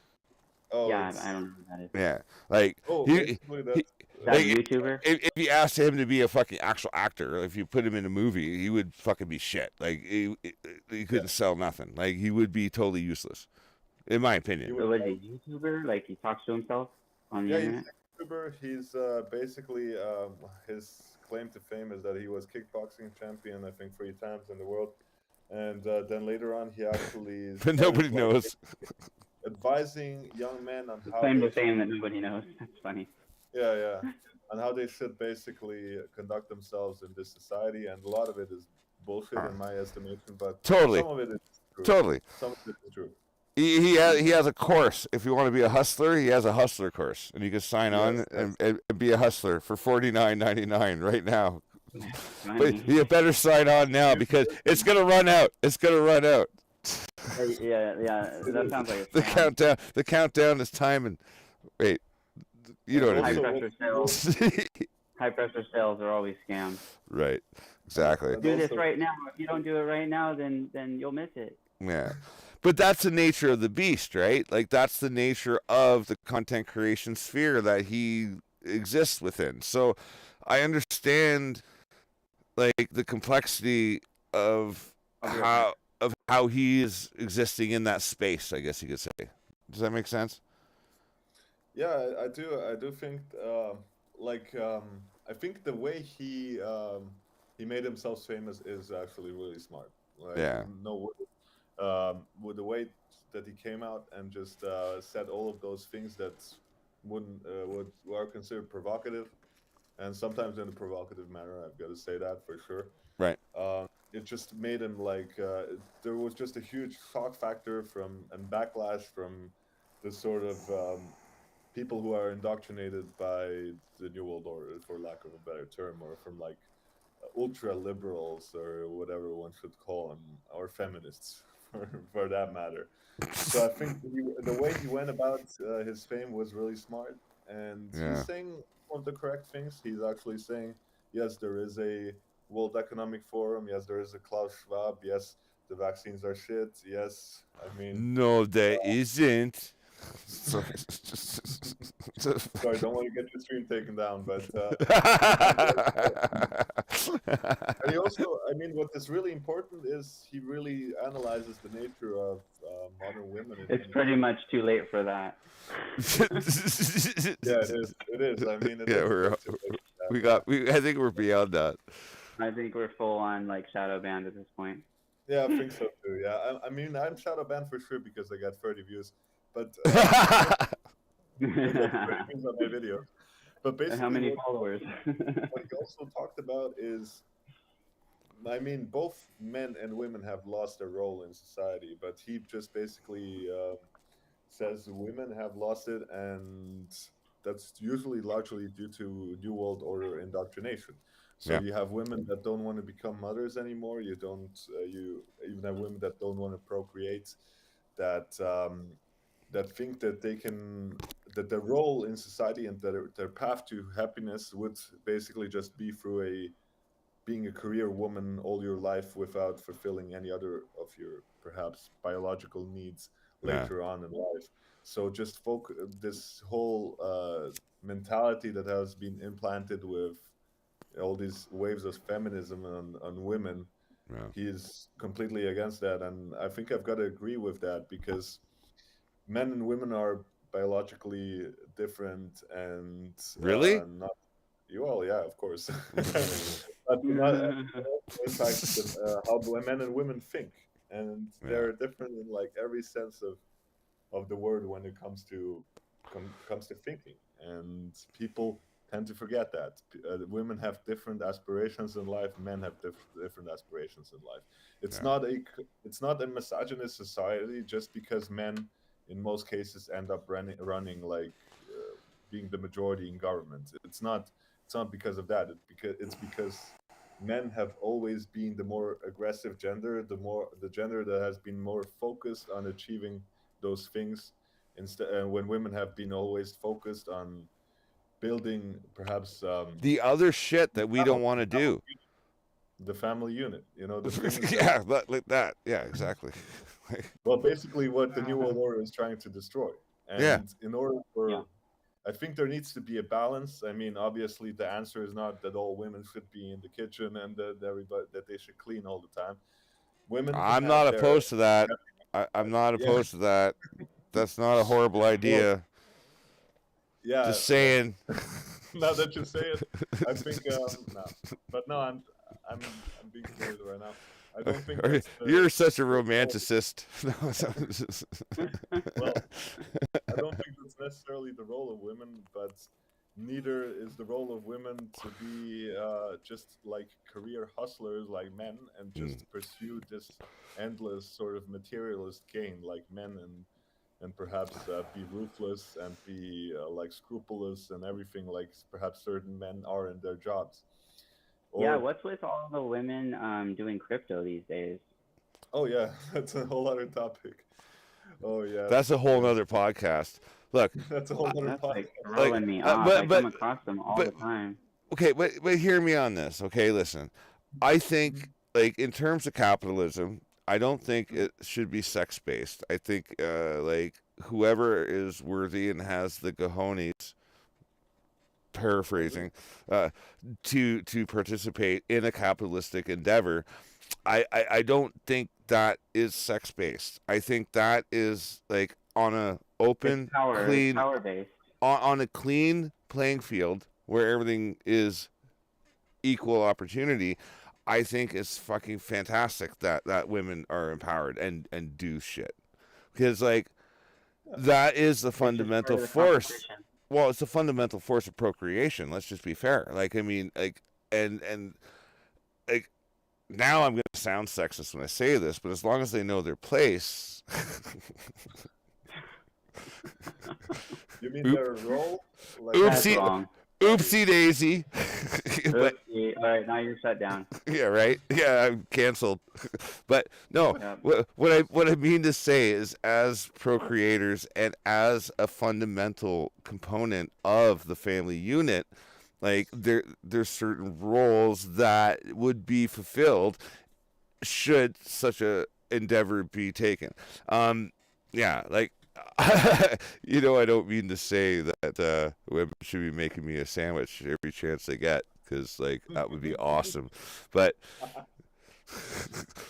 however, like, what was I talking now? Now I all I can think about is sandwiches. But God damn it! No, you were talking about how basically, I think what you were getting to is that, well, since we have certain biological differences that also affect our thinking, women will tend to certain roles more than men do, Right. which is basically just the role in They also society. could do 6 things at They once. are Yeah. they are They got a six track mind. And that's what I they meant are by the the ones word that give birth. understanding, because like, They are the ones that give birth. They are like the cornerstone of the family. You know, well, of course, a strong man is as well, but you got to have a strong man and a strong woman to have a strong family. And if you don't have that, then yeah, society goes to hell. I think that's it. that's what you were trying to say, right? And the demoralization of a nation happens with the destruction of the family unit. Exactly. That's how it Exactly. gets demoralized. Like, boom, you just you pull out all of the fucking, you pull the you pull the stops out and watch it fundamentally fail, like, and just go to hell. It's Well, I ridiculous. come from a dysfunctional family, so it like always You pretty too? much, yeah. so, so I don't really know what a functional family is.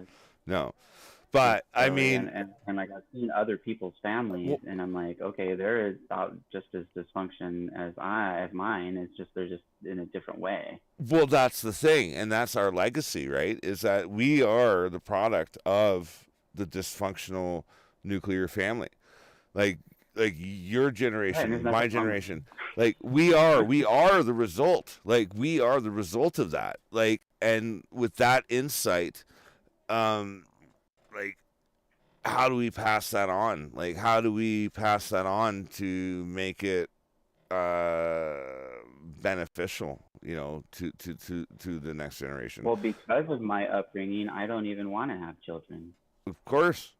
And that's part of the depopulation project, like right away. Like that is a Exactly. So, fundamental part of the and demoralization. but I came to that conclusion long ago when I was younger, Right. before research and all that. You're a product of your environment. Yes. Mhm.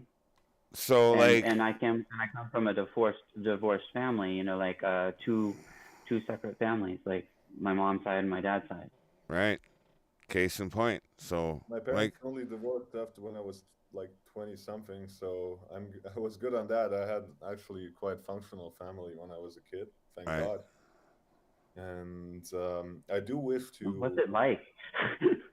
Oh, Yeah. I mean, What's the that same. like? It was No, nice. I like. I mean, I feel really privileged to have had that when I just see everybody around me that hasn't had that. Like Yeah. divorce rates also in in my country are pretty horrific. So, anyways, I do wish to have like children one day for sure. Not in the near future, But your goal but for you having children is more about passing yourself on, right? Like of course, like yeah. passing But your knowledge and kind of legacy on to the next. I don't have that goal. you don't have that wish, or you don't have that No, drive. and I kind of like have Mhm. almost a narcissistic view about it, because if I did have a child, I would think that I wouldn't be a proper father because I was Mhm. never raised to be a father. Yeah. See, that's where So like I think you get that so from your father, perhaps. I don't know. I'm not a psychologist here, but it so just my because father was cool. Like, I mean, oh, I only saw him every other weekend, no, but growing up. what I'm trying to say is just because your family was dysfunctional doesn't mean Oh, that someone the family that you someone called. find perhaps will be. Oh yeah. That doesn't have to Okay, mean that someone's that calling. Hold actually. on. Right. Oh, okay, no problem. Oh. Well, We'll just it, continue talking right it, there. But what I was also getting onto is like basically how hard it is for like a man to find the right woman in this day and age to have a family with. It's basically impossible. it's So yeah. Either you will have like I don't know, one that is crazy or one that touches their Instagram like every 4 seconds of Yeah. the day. Yeah, or you go to I don't know, you go to like some like Central American country and Oh yeah, just go find yeah, yourself yeah. a wife. Like, We do have that in Serbia. In Serbia, we have some rural parts where the women were truly raised to yeah, like take care of the man, to one day have families, to do all the chores around the house, yeah, to like expect also a lot from a man. Obviously, they expect Eastern European or like whenever you will go to Eastern Europe, yeah, people think like, oh, yeah, I'm gonna be with all the chicks and like they're so easy, they just like money and stuff. No, right. no, they are not actually like sluts in a sense like American or Canadian women are, perhaps not all, but some are. Hmm. But European women, they won't sleep with men who they don't consider having a serious relationship with. Yeah, In many cases, that is perhaps a more traditional sort of upbringing as compared to Western European women's, where it's has just yeah, been like baby boomer generation when they just said, "Oh, you can do what you want," and then they just right, let it go, and then they had like all of their sort of experimentation and all the other stuff that perhaps Western women had. In Eastern Europe, you don't have that. So right. where I still see hope is like Eastern Europe, like maybe Central Asia, like Africa and Latin America, as you said as well. But basically, the Western world as a whole is pretty fucked in that, I would say. Yeah. Well, there's literally more population, like a higher population density in Mexico City than there is in all of Canada. Like, like Yes, I, yes, I often hear people use they use California as a baseline to compare Canada. And it's like, oh, more people are in California. It's like, yeah, California's a fucking state. Hang on, I got one for you. Concentration, yeah, more people in fucking Mexico City than all of Canada.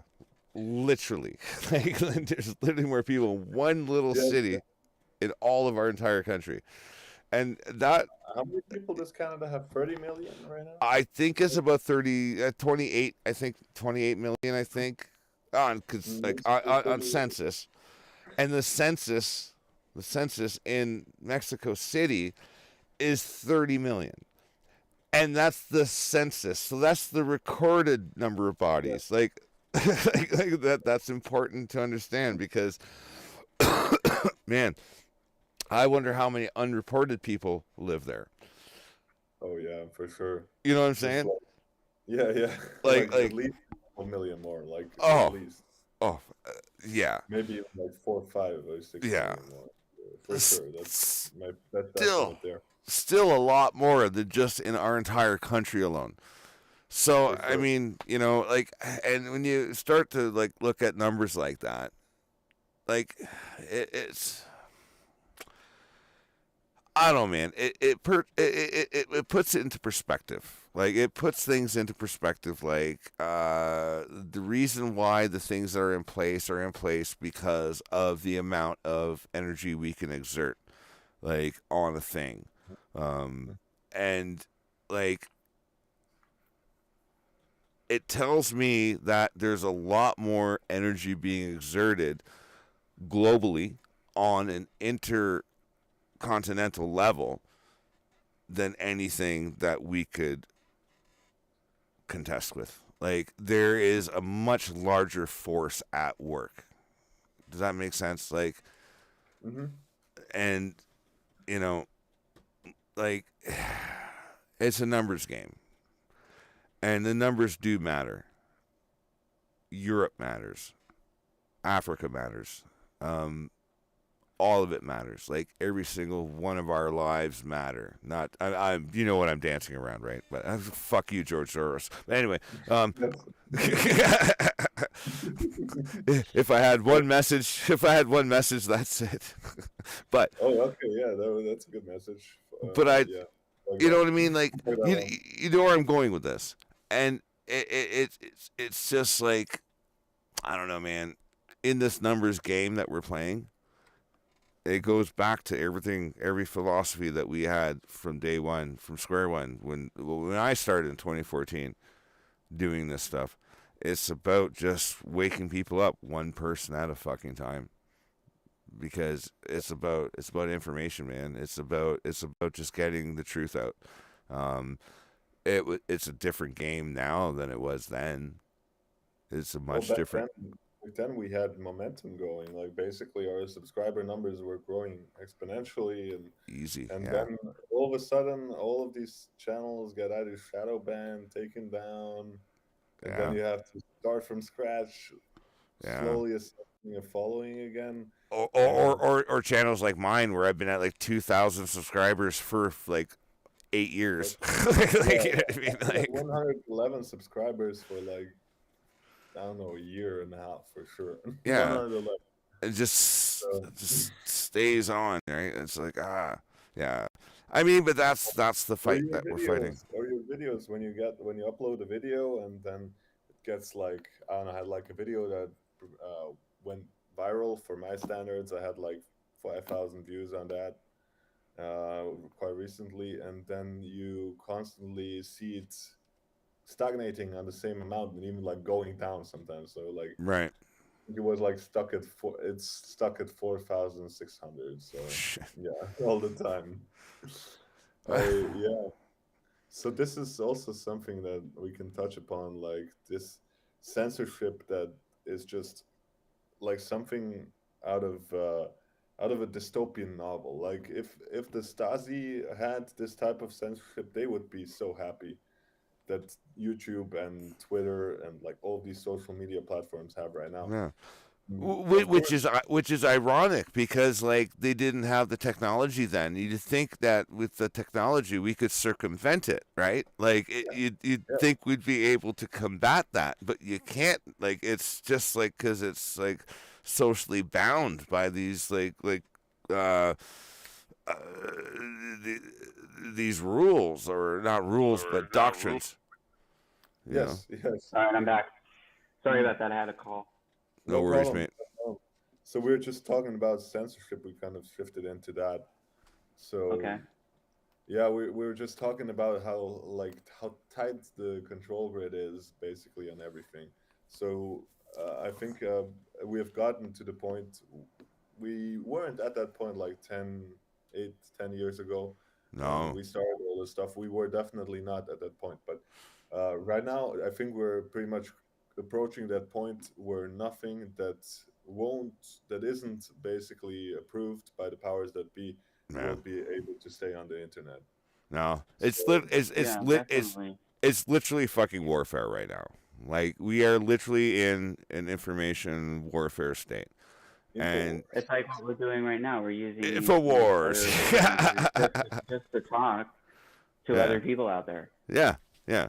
And with each listen, other. We're like talking to each other, but we're also right. communicating this information to other and people and that are watching. bandwidth is a commodity. Wi-Fi, getting your internet connection, getting your phone, like every aspect of this is part of the warfare schedule.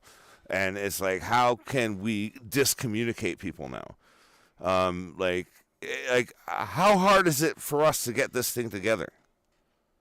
Not really hard at all, but I mean you do most of the work, Rob, so you tell me. No, I no, I just mean like if you're like you're on your phone there, Gematria, Yeah. right?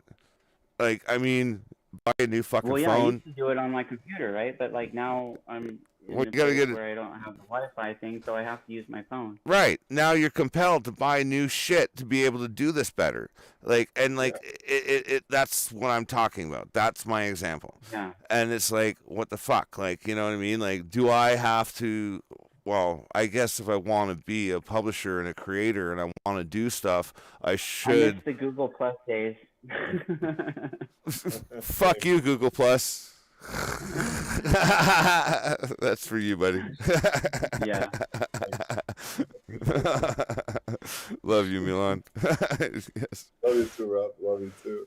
No, This but I fucking mean, we didn't like how Google Plus was, but at least it was like free to use. I mean, it had some glitches, but it like right. brought us into like being able to open communities and be able to communicate with people that you never could communicate with before. and Right. share It wasn't possible. like I And the used to have a accessibility whole did it did get better. It got worse. Sorry, you first. Oh, I just said I used to also run a whole meme page on Google Plus, actually, just posting funny stuff and Yeah. like the political elites and stuff, how making fun of them. Like now, when I go on 9gag, perhaps you know that site. It's like basically a meme site, and what you will have whenever you post like something about Klaus Schwab or anyone, or like the Ukraine war, well, don't go there at all on that webpage. I can basically screen share it right now, because this is the activity of bots. I cannot explain it otherwise. I mean, this is a meme site basically, but it's just so much presence with these bots. For example, so here's a meme I posted. For example, just making fun about inflation and everything. And you can see the ratio right there. I mean, and then you go in, and then you have like people with like eight different numbers on their yeah, like on their tag or something like that. And then you just post a meme that is anti-war, like "fuck Putin, fuck Zelensky, fuck Biden, fuck war," and then you're Yeah. basically parroting the Ukraine supporter who is saying, "So what you're saying is you're pro Putin," and then you get a bunch of dislikes for that. And from my personal experience, this totally does not reflect how most people feel about this in their Yeah. personal lives. So you will have like a bunch of, like, for example, this meme, like, obviously this is what is happening in the world right now with Ukraine. Basically just everybody cheering on Is it a the bad time to say rooting for Putin? Oh no, I'm also, I mean, honestly, if I see like all of the disgustingness in and degeneracy in the Western sort of system, Oh, and this guy, so for much of it. example, as well, this guy Right. Klaus Schwab right there, That fucking guy. I don't think it's unfair to be rooting for Putin, but my perception on all of this is that we basically live in a world that is very akin to, basically you have different mafias running things. Yeah. So when you had like the Yeah. different mafias in the beginning of the 20th century, you had like the Italian mob, the Irish mob, the Yeah. Jewish mob, whatever, and The, those mafias, they used to actually cooperate in fields that they get along with, I, and you I, Yeah. governments. I Like, want to declare, I want to say this, like, I condemn anybody who goes out to murder anybody for any reason whatsoever. Um, I don't, when I say I'm rooting for Putin, I'm really just being facetious, so just fucking take that with a grain of salt. Um, but I mean, like, the whole argument, though, too, right, is about how do we lessen the human suffering, right? yes, Yeah. How do we lessen that? And I don't know, man. Like, do we keep sending money over there? Do like what did the people do? Like how do we reverse the trajectory of this thing? I don't know. I think that's the only thing where I agree with Henry Kissinger on, which is you have to negotiate with the other rival mafia clan that you Yeah, collaborate on a bunch of other stuff. right. And perhaps, I really tend to think this is more the case, that all of these sort of world leaders are just pawns in a huge global chessboard and are actually being controlled by a much more important and much more Yeah, powerful elite that we don't see, right. which doesn't mean that they're winning pawns. Perhaps they're unwinning, or who knows? I mean, that's just speculation right now. But let's just take the conventional view that like Russia and the US are like enemies for all kinds of reasons, and that there's no sort of global elite running things, Not like or there's been a lot of movies about yeah, that. Like, yeah, Yeah. Not just at steering all. both sides into a certain direction of conflict, right. if you my drift. So Gotcha. basically, what we should do is to simply just negotiate with Russia to have a long-lasting security framework for not just Ukraine but all of Europe, where you would have less risk of nuclear war, less risk of like proxy wars breaking out and hundreds of thousands of people dying. Hmm. And the first step to that is to negotiate an end to this current conflict. And I don't see this happening with the current elite in Washington because I truly think that a certain part of the elite is truly bent on the destruction of perhaps even the planet, resulting in nuclear war, while another part of the elite is sort Well, of scaling back on that because that would also destroy pretty much all of their new power. development. BlackRock just Yeah, announced that they're going to definitely. pay for the reconstruction of Ukraine Yes. after its impending destruction, which hasn't technically happened yet. How does that bode well? But Yeah, they're also, like, there's gonna be a destruction. We'll fix it once it happens. We got to blow it up first. yeah, but that Exactly. also entails that the West thinks that they're going to win this war, that they're going to perhaps inflict regime change in Russia, Mm, which I think is the ultimate goal of this war. It was never about the territorial integrity of Ukraine. well, that's just it. Is it really a war? Oh yeah, Yeah. that's a whole other topic. I mean, is it a It- war in the sense that like, perhaps both like, sides are in it, or yeah, is it? yeah. Yeah, Like, is it even really a war? Like the people are dying, and yes, I get that, and I understand that implication. Like, don't get me fucking wrong. I'm ex-military, so I totally fucking fully fundamentally understand that implication. But is this actually like? Is this actually something that could have been prevented, like by way of better neighborliness, or was this something that's already been manufactured and like, planned, like, basically. yeah, like if you say, "Oh, it's World War III," it's like I don't think World War fucking One ever ended. Like World War One technically didn't end; it bled into World War Two. It Yes, was the same fucking Yeah. war. It was just protracted over a period of time, as and is this war, as is as this is war. this This exactly. war, this war has its roots back in World War II when you had Ukrainian Nazi collaborators basically helping Hitler against the Soviet Union. Yeah, So it it's never those roots. ended. It, The it the never the, ended. the Muppets changed, like Yes. the faces they changed, but yeah, the war was never really ended. It was just protracted into uh, information Well, conflict. they call it what, the Cold War, Well, right? the Cold War, yes, by extension, exactly, by proxy, And a Cold War by its actual definition is like really never ending. right? Hmm. Yeah, that's true. Actually, you're right. Well, basically, how I see this all unfolding today is that Russia could have destroyed Ukraine easily if they would have gone in doctrinally, if they would have followed exactly the Gerasimov doctrine of this new commander that has been appointed. Actually, the chief of the armed forces of Russia. His name is Valery Gerasimov. He outlined basically how you destroy nations, how you take over nations, how you can just base, and Ukraine wouldn't have stood a chance. Now No, there's a certain betrayal going on with Putin, where he doesn't allow the Russians to enforce their full military power on Ukraine and crush this enemy eventually. It's all just a step by step mini why do you think escalation. that is?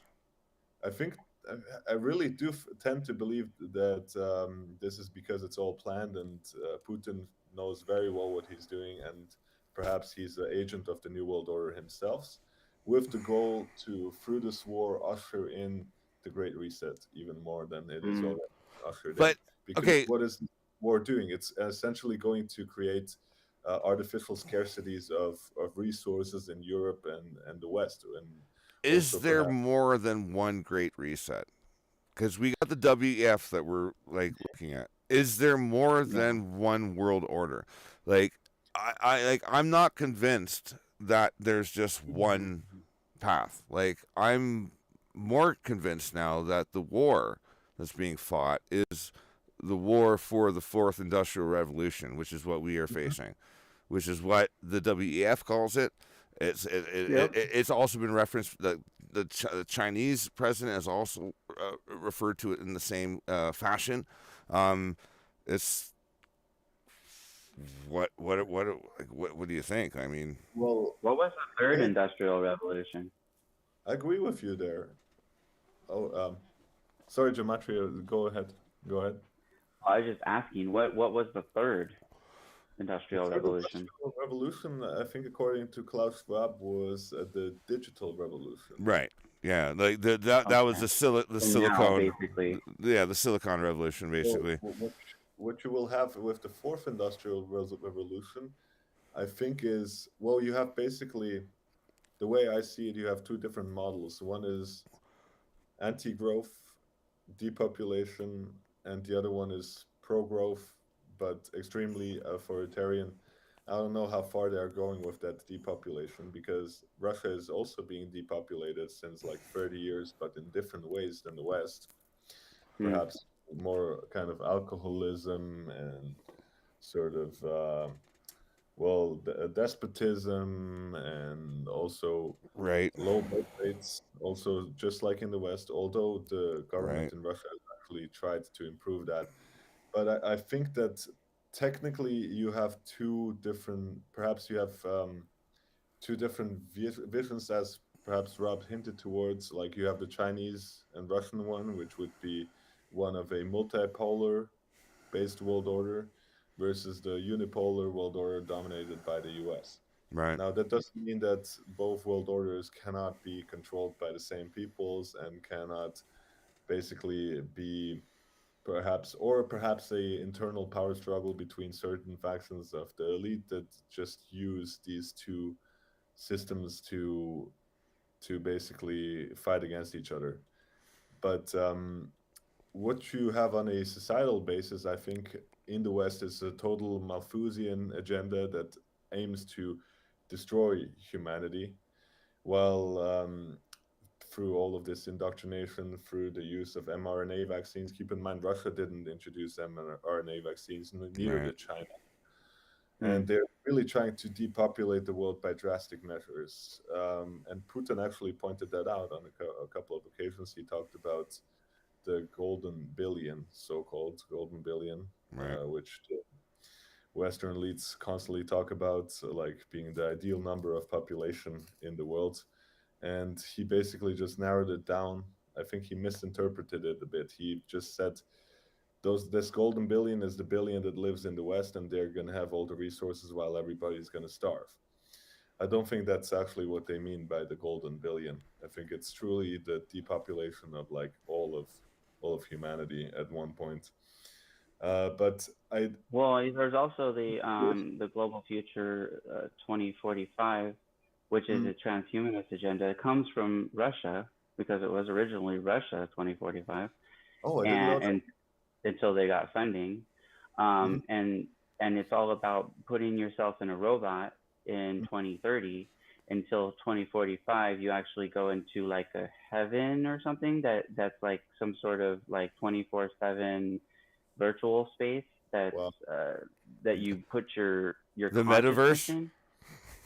Yeah, Converse. exactly. And like that, and they're actually on the stepping Shit. stone of that, like on a 10-year basis or on a 5-year Wow. basis of like Mm, reaching their goals. Wow. And that's part of the transhumanist agenda. That's also, If you yeah. I want to mean, look into it, it's called GF 2045. I I will look it up. I haven't heard about that. Thank you so much for informing me about that. But basically, what I just wanted to get my point across, is that I don't think that China and Russia are going to go through in the same way with the depopulation agenda as the West is. Perhaps they're going to Hmm. hook up people to like the Putin verse, or like a virtual metaverse sort of thing. yeah. I certainly, you That would certainly. be a way to depopulate people, right? Because, like, I mean, if they're in some sort of virtual state or Oh even yeah, inside of a robot brain or whatever, it's like, how are they even human anymore? Well, true, we, but you're still like, in terms of depopulation, I truly think of like erasing, like killing the human, basically. yeah. Like you're Well, Well, in still. a way, are you not? Because if you, how do you move consciousness from one thing to another without copying it, right? So if you're copying sentience, then that means the original sentience is going to be gone. even though yes. your sentience is still kind of like copied and thinking that it's the It, same it, it, person, it's it's like really not. it's like a transporter on Star Trek. It's like how many times you get killed, like when you when you transport from the fucking Enterprise down to the planet, how many times you get deconstructed and reconstructed, and like, are you actually Or being even killed or better not? yet, Like, talking about are you Enterprise, what about Picard being a sentient? I mean, or whatever. we'll get into shows That later. kind of. But Sorry, I'm just saying, like I as an slipped. example, like that's not really Picard. You know what I mean? It's like Yeah. his Well, his that's real uh, human self is gone. and to bring it back to Earth, it goes back to the concept of like, if a boat is constantly maintained and like at some point, like during its 80 years of service, you've replaced every piece of wood, is it still the same boat, right? Right. It kind of gets down to that kind of like analysis point. Um, and like, one could argue that at the end of the 80-year schedule, that all of the pieces of the boat have been replaced, so it's not the same boat that it was 80 years ago, yet it still holds the same name. So like, I mean, like, that's just food for thought. I mean, Well, same as like cloning. Like if you clone yeah. a person and you put sentience in that person, or even like think about how Chappie went down at the end of the episode. I mean, I was gonna say, I was gonna make a Chappie remark when we were talking about that. yeah, because like he like figures out consciousness and then he like copies it and then puts it into the thing. Well, and what happened to the original guy? Right. He's dead. Yeah. But they Yeah. didn't really say that. Essentially, he's dead in body, right? And I'm just I guess that fundamentally is kind of where we're kind of getting around, is where like, Same with okay. Have you seen Avatar, the second Avatar? I have not. no, No, I I have not yet. Okay, well, no, same kind of thing applies there because I it's what haven't illegally downloaded it to watch it yet. right. So what happens in that is that, the previous people that were like fighting against the Navi. Right. Well, remember at the end of the episode, I mean at the end of the first one, they got killed off by the Navi, right? Right. Well, what we find out in this new one is that they did their human form got killed off, but they actually copied themselves as Navis. Right. Well, didn't they Oh, lay that So would down? Didn't they lay that would down? totally Didn't they lay? like in Sorry, go that you would first. totally sorry, that would totally correlate with what I'm looking up right now. That what you mentioned, gematria, the 2045 initiative by Russian entrepreneur Dmitry Isakov, founded in yeah, February. it's basically like an Avatar thing, like Yeah, a similar idea, except of yes, course, like in Avatar, you're actually going into a world that exists, like it's an actual world, whereas like in the global future thing, it's like a virtual space. yes. So, so I think both sort of poles are for surely gravitating towards that and are experimenting with that. I'm just not sure if the pole that is perhaps China and Russia is willing to kill off that much of its population as the western part is. Well, what I was gonna But that's what I'm say, saying. You don't need to kill off the people. You can move their sentience what or I move their consciousness. well, yes, and Yes, you know what I was gonna say is that China, technically, their population drop off is at a point where they will no longer have a sustainable population within the next 10 years. Like, Yeah, China they is have literally huge going to drop off. cities that have no people in them. China's done, and they know it, which is, That's because of what they did with the one whatever kid per family thing. yeah, policy, yes, yeah. that's the consequence of that. But they're also Russia, super integrated. Hang on, listen, guys. They're also super integrated in all of the other countries. So, like, it's not like they already have like an amorphous kind of coexistence with the rest of the planet, in such a sense that they're like completely, like, the country itself can die, and But they'll still be around. Yeah, they'll still be surviving they will still survive uh, as a for nation, amongst the rest of civilization. as a nation state. As a nation state, they will still survive, even though their country is dead. Now, Home country, yeah. I don't know, and I can't speak to this. I don't know if it's by design, or if it's by miscalculation, or by reconfiguration. But there's a reason why that they have a space program as advanced as they do. There's a reason why they're on the moon. There's a reason for all of this to happen. They have a space station right now in orbit, which is already more advanced than the ISS. And like, there are reasons for this to take place. If they are a dying nation, I don't know what they're reaching out for, but there's something going on. Yeah. So basically, what this 2045 project, I'm looking it up right now, you have basically Avatar A, Avatar B, Avatar C, and Avatar D. Yeah. Avatar A, well, I'm just summarizing right now. Obviously, Gematria, you know this probably a lot better than I do because you looked into it. But Avatar A would be a robotic copy of the human body remotely capable of interpreting commands directly from the mind and sending information back to the mind in a form that can be interpreted via brain computer interference. It is estimated to be popularized in or before 2020. So this, So which however, means it already exists. It's already been uh, popularized.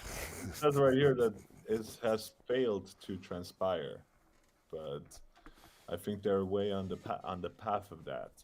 They're Yeah. perhaps years behind their timeline, but that doesn't mean that it has failed to transpire. Be right Avatar back, Right. guys. B, Avatar B being an avatar in which a human brain is transplanted at the end of one's life.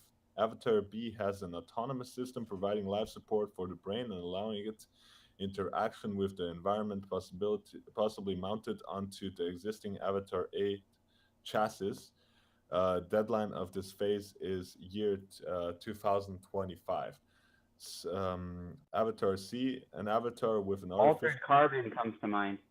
Yes, yes. And basically, this also adds up with Russia's population decline and everything. So they hope perhaps that somehow they will be able to like achieve immortality this way by simply switching avatars and not needing to perhaps get that birth rate up or at all. Because it's quite bad. The birth rate in Russia always has been since the fall of the Soviet Union. Avatar C, being an avatar with an artificial brain in which a human personality is transferred for emulation at the end of one's life. The first successful attempt to upload one's personality to a computer is estimated to happen around 2035. And then eventually the final stage would be a hologram, Avatar D, a hologram or diagram like Avatar. This is the ultimate goal of the project, but it is optional since assuming either the upload is involuntary or all humans choose to upload, biological diseases are prevented in the previous case, and it is far away from current technological achievement and our understanding of physics. So essentially, what you will have at the end is a basically a hologram or diagram like avatar, and no connection Yeah. to like your human body at all. Human body. Yeah. It's like gone. Right. So After like death, your yeah. original would be completely dead at that point. And if you're whatever, like going or being, there's that movie that they put out called Replicas. Have you ever seen that? Bruce Willis. I think I've Yeah, heard. the Bruce Willis one. So that was like where they actually were in inside of like like a chamber or something like that. But then they'd control a robot body as their consciousness. Right. A better example is the was it Carbon? What's that one? What's that one that we watched? Altered carbon. Altered Carbon. That's it. Yeah. And they would have their consciousnesses would be on like these little chips that they could install into the back of their neck into a vessel. So basically, anybody's body that had the implant bay, they could insert the implant, and then They would just basically be that person. Or they had a thing called needling. You remember that? Needling? Yeah. Do you remember that? Oh, yeah. Sorry. I was talking to Gematria. Yeah. But Yeah, because you haven't seen Altered Carbon, you should see that. yeah. I have to watch all those series because that's where you get all the insight what they're planning on. Well, the idea behind needling was quantum tunneling. It was using quantum radio communication to send the information that was in their stack. That was the chip thing I was talking about, and they could quantum tunnel to another planet and be inserted into that person. Like, there's a lot of predictive programming going on there. We did discuss this, Gematria and I. We did totally. Yeah, we did a review and everything. Yeah, well, we did a review of the show, but we didn't really get into the to the predictive programming elements of it. But yeah, there's a lot of good stuff there. Highly recommend it. It's a great show. It really is a good show. It's a good series. The first season's better than the second, in my opinion. Yeah, the first season, awesome, must watch. Second season, not so much. Okay, needling, it's called, right? Needling, yeah, and that was about sending the quantum telemetry of your stack, which was your essence, and sending that at like faster than light speed to another place, which is pretty wild. Like, I mean, just the concept of that being portrayed fictionally, regardless of the physical implications in science today, these things have been conceptualized for a long time. Like, these concepts and these ideas have been conceptualized forever. Like, I think it's an innate thing that we have as humans. Like, that's what we do. You know what I mean? Like, it goes in line with us being left alone as a baby in the woods and not being able to care for ourselves, and like we would die. It equates to how we functionally adapt and create and construct our environment. And I think this is why, like, I really honestly do believe that what these physicists out there are coming to, like the conclusions anyway, that consciousness is a fundamental force in the universe, just like gravity, just like temperature fluctuation, like just like another physical force. I think consciousness is one of those things. You know, that's interesting. Well, on that note, I think I need to head out. It's getting late for me. Well, this has been the longest daily Noonerino ever. How long are we going for? Like 3 hours? 3 hours, 40... 4 hours and 30 minutes, like from the time we started this thing. So I think we started a little later than because we were like discussing stuff before we went live. I think it's 3 hours 46 is what I'm clocking here on the OBS. So yeah, so that's probably live. Yeah. Yes. Well, nice. It's been an absolute pleasure, guys. Oh, definitely. We got a lot out there discussed, and I think people will find all the stuff we were discussing, our topics, pretty interesting, and they can further their research if they want to. Right. From what we told them. And I do urge everybody, do some research. Don't believe any of us for anything. We're not experts in anything at all. But no. But we are reality analysts, and we experience reality just like you do. So do yourself a favor, do some research. Don't believe what they tell you. Yes. Okay. Yes, exactly. Don't believe what they tell you. But would you like to add to that, there, man? Fear porn. Sorry, FYGP. No, I just wanted to add that I'm actually going out there and like getting the credentials to talk about some of this stuff. I finished a master in political science. Right now, I'm finishing a doctorate in political science, although I never worked in this sort of field. But I mean, it's just interesting for me. For me, this was like a hobby basically that I pursued next to my other career goals, which is basically I run the trucking business right now, which is a weird story how I got into that, but and Awesome. they yeah, that's actually a really good business. So, but anyways, I'm just so happy that we can talk about all of these topics and that this information gets out there, and that people will find it valuable. That's like we just want to encourage people to research further and form their own opinions, because we're not, as I said before, we are not like uh, pursuing a doctrine or like an ideology. We are pretty fluid in all of those things, and we don't have any preconceived notions that we can't shed off perhaps at a later date. If the evidence proves me otherwise, I will stick with the evidence. But so far, I think we have been pretty fact based, and we're just what do you call us? Conspiracy analysts? No, No, fact re- No, analysts. reality analyst. Reality analysts. Yeah, that's reality analysts. yes, yeah. I think of myself more of a reality hacker, but sure. Sure. All That's right. even better. That's even better. Good stuff, So man. just thank you both guys so much, and with that, I want to give the word over to Gematria to say his final words for this podcast. All right. Well, thank you for having me. It was great seeing you guys. Um, More so FYGP because I haven't seen you in a long time, Likewise.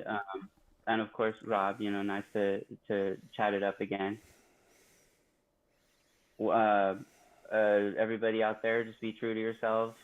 Be true. Be impeccable with your words, and don't let anything get you down. Keep doing your research. Don't listen to the haters. Haters are gonna hate. Just let them do it. Yeah, man. I agreed. And yeah, don't hate the players, hate the game. That's right. As they say. You guys have been brilliant, and I do appreciate it. And also, all you guys listening, watching now, later, in the comments, in the chat, whichever. Sorry, we didn't go into the chat today. I do apologize. And we weren't, we got a lot to manage here, like having conversations and stuff. But I digress. You guys are awesome. I appreciate everything, and those guys said everything. Like, like that's it. This has been your daily Noonerino, and we're gonna stop streaming. Peace out, y'all.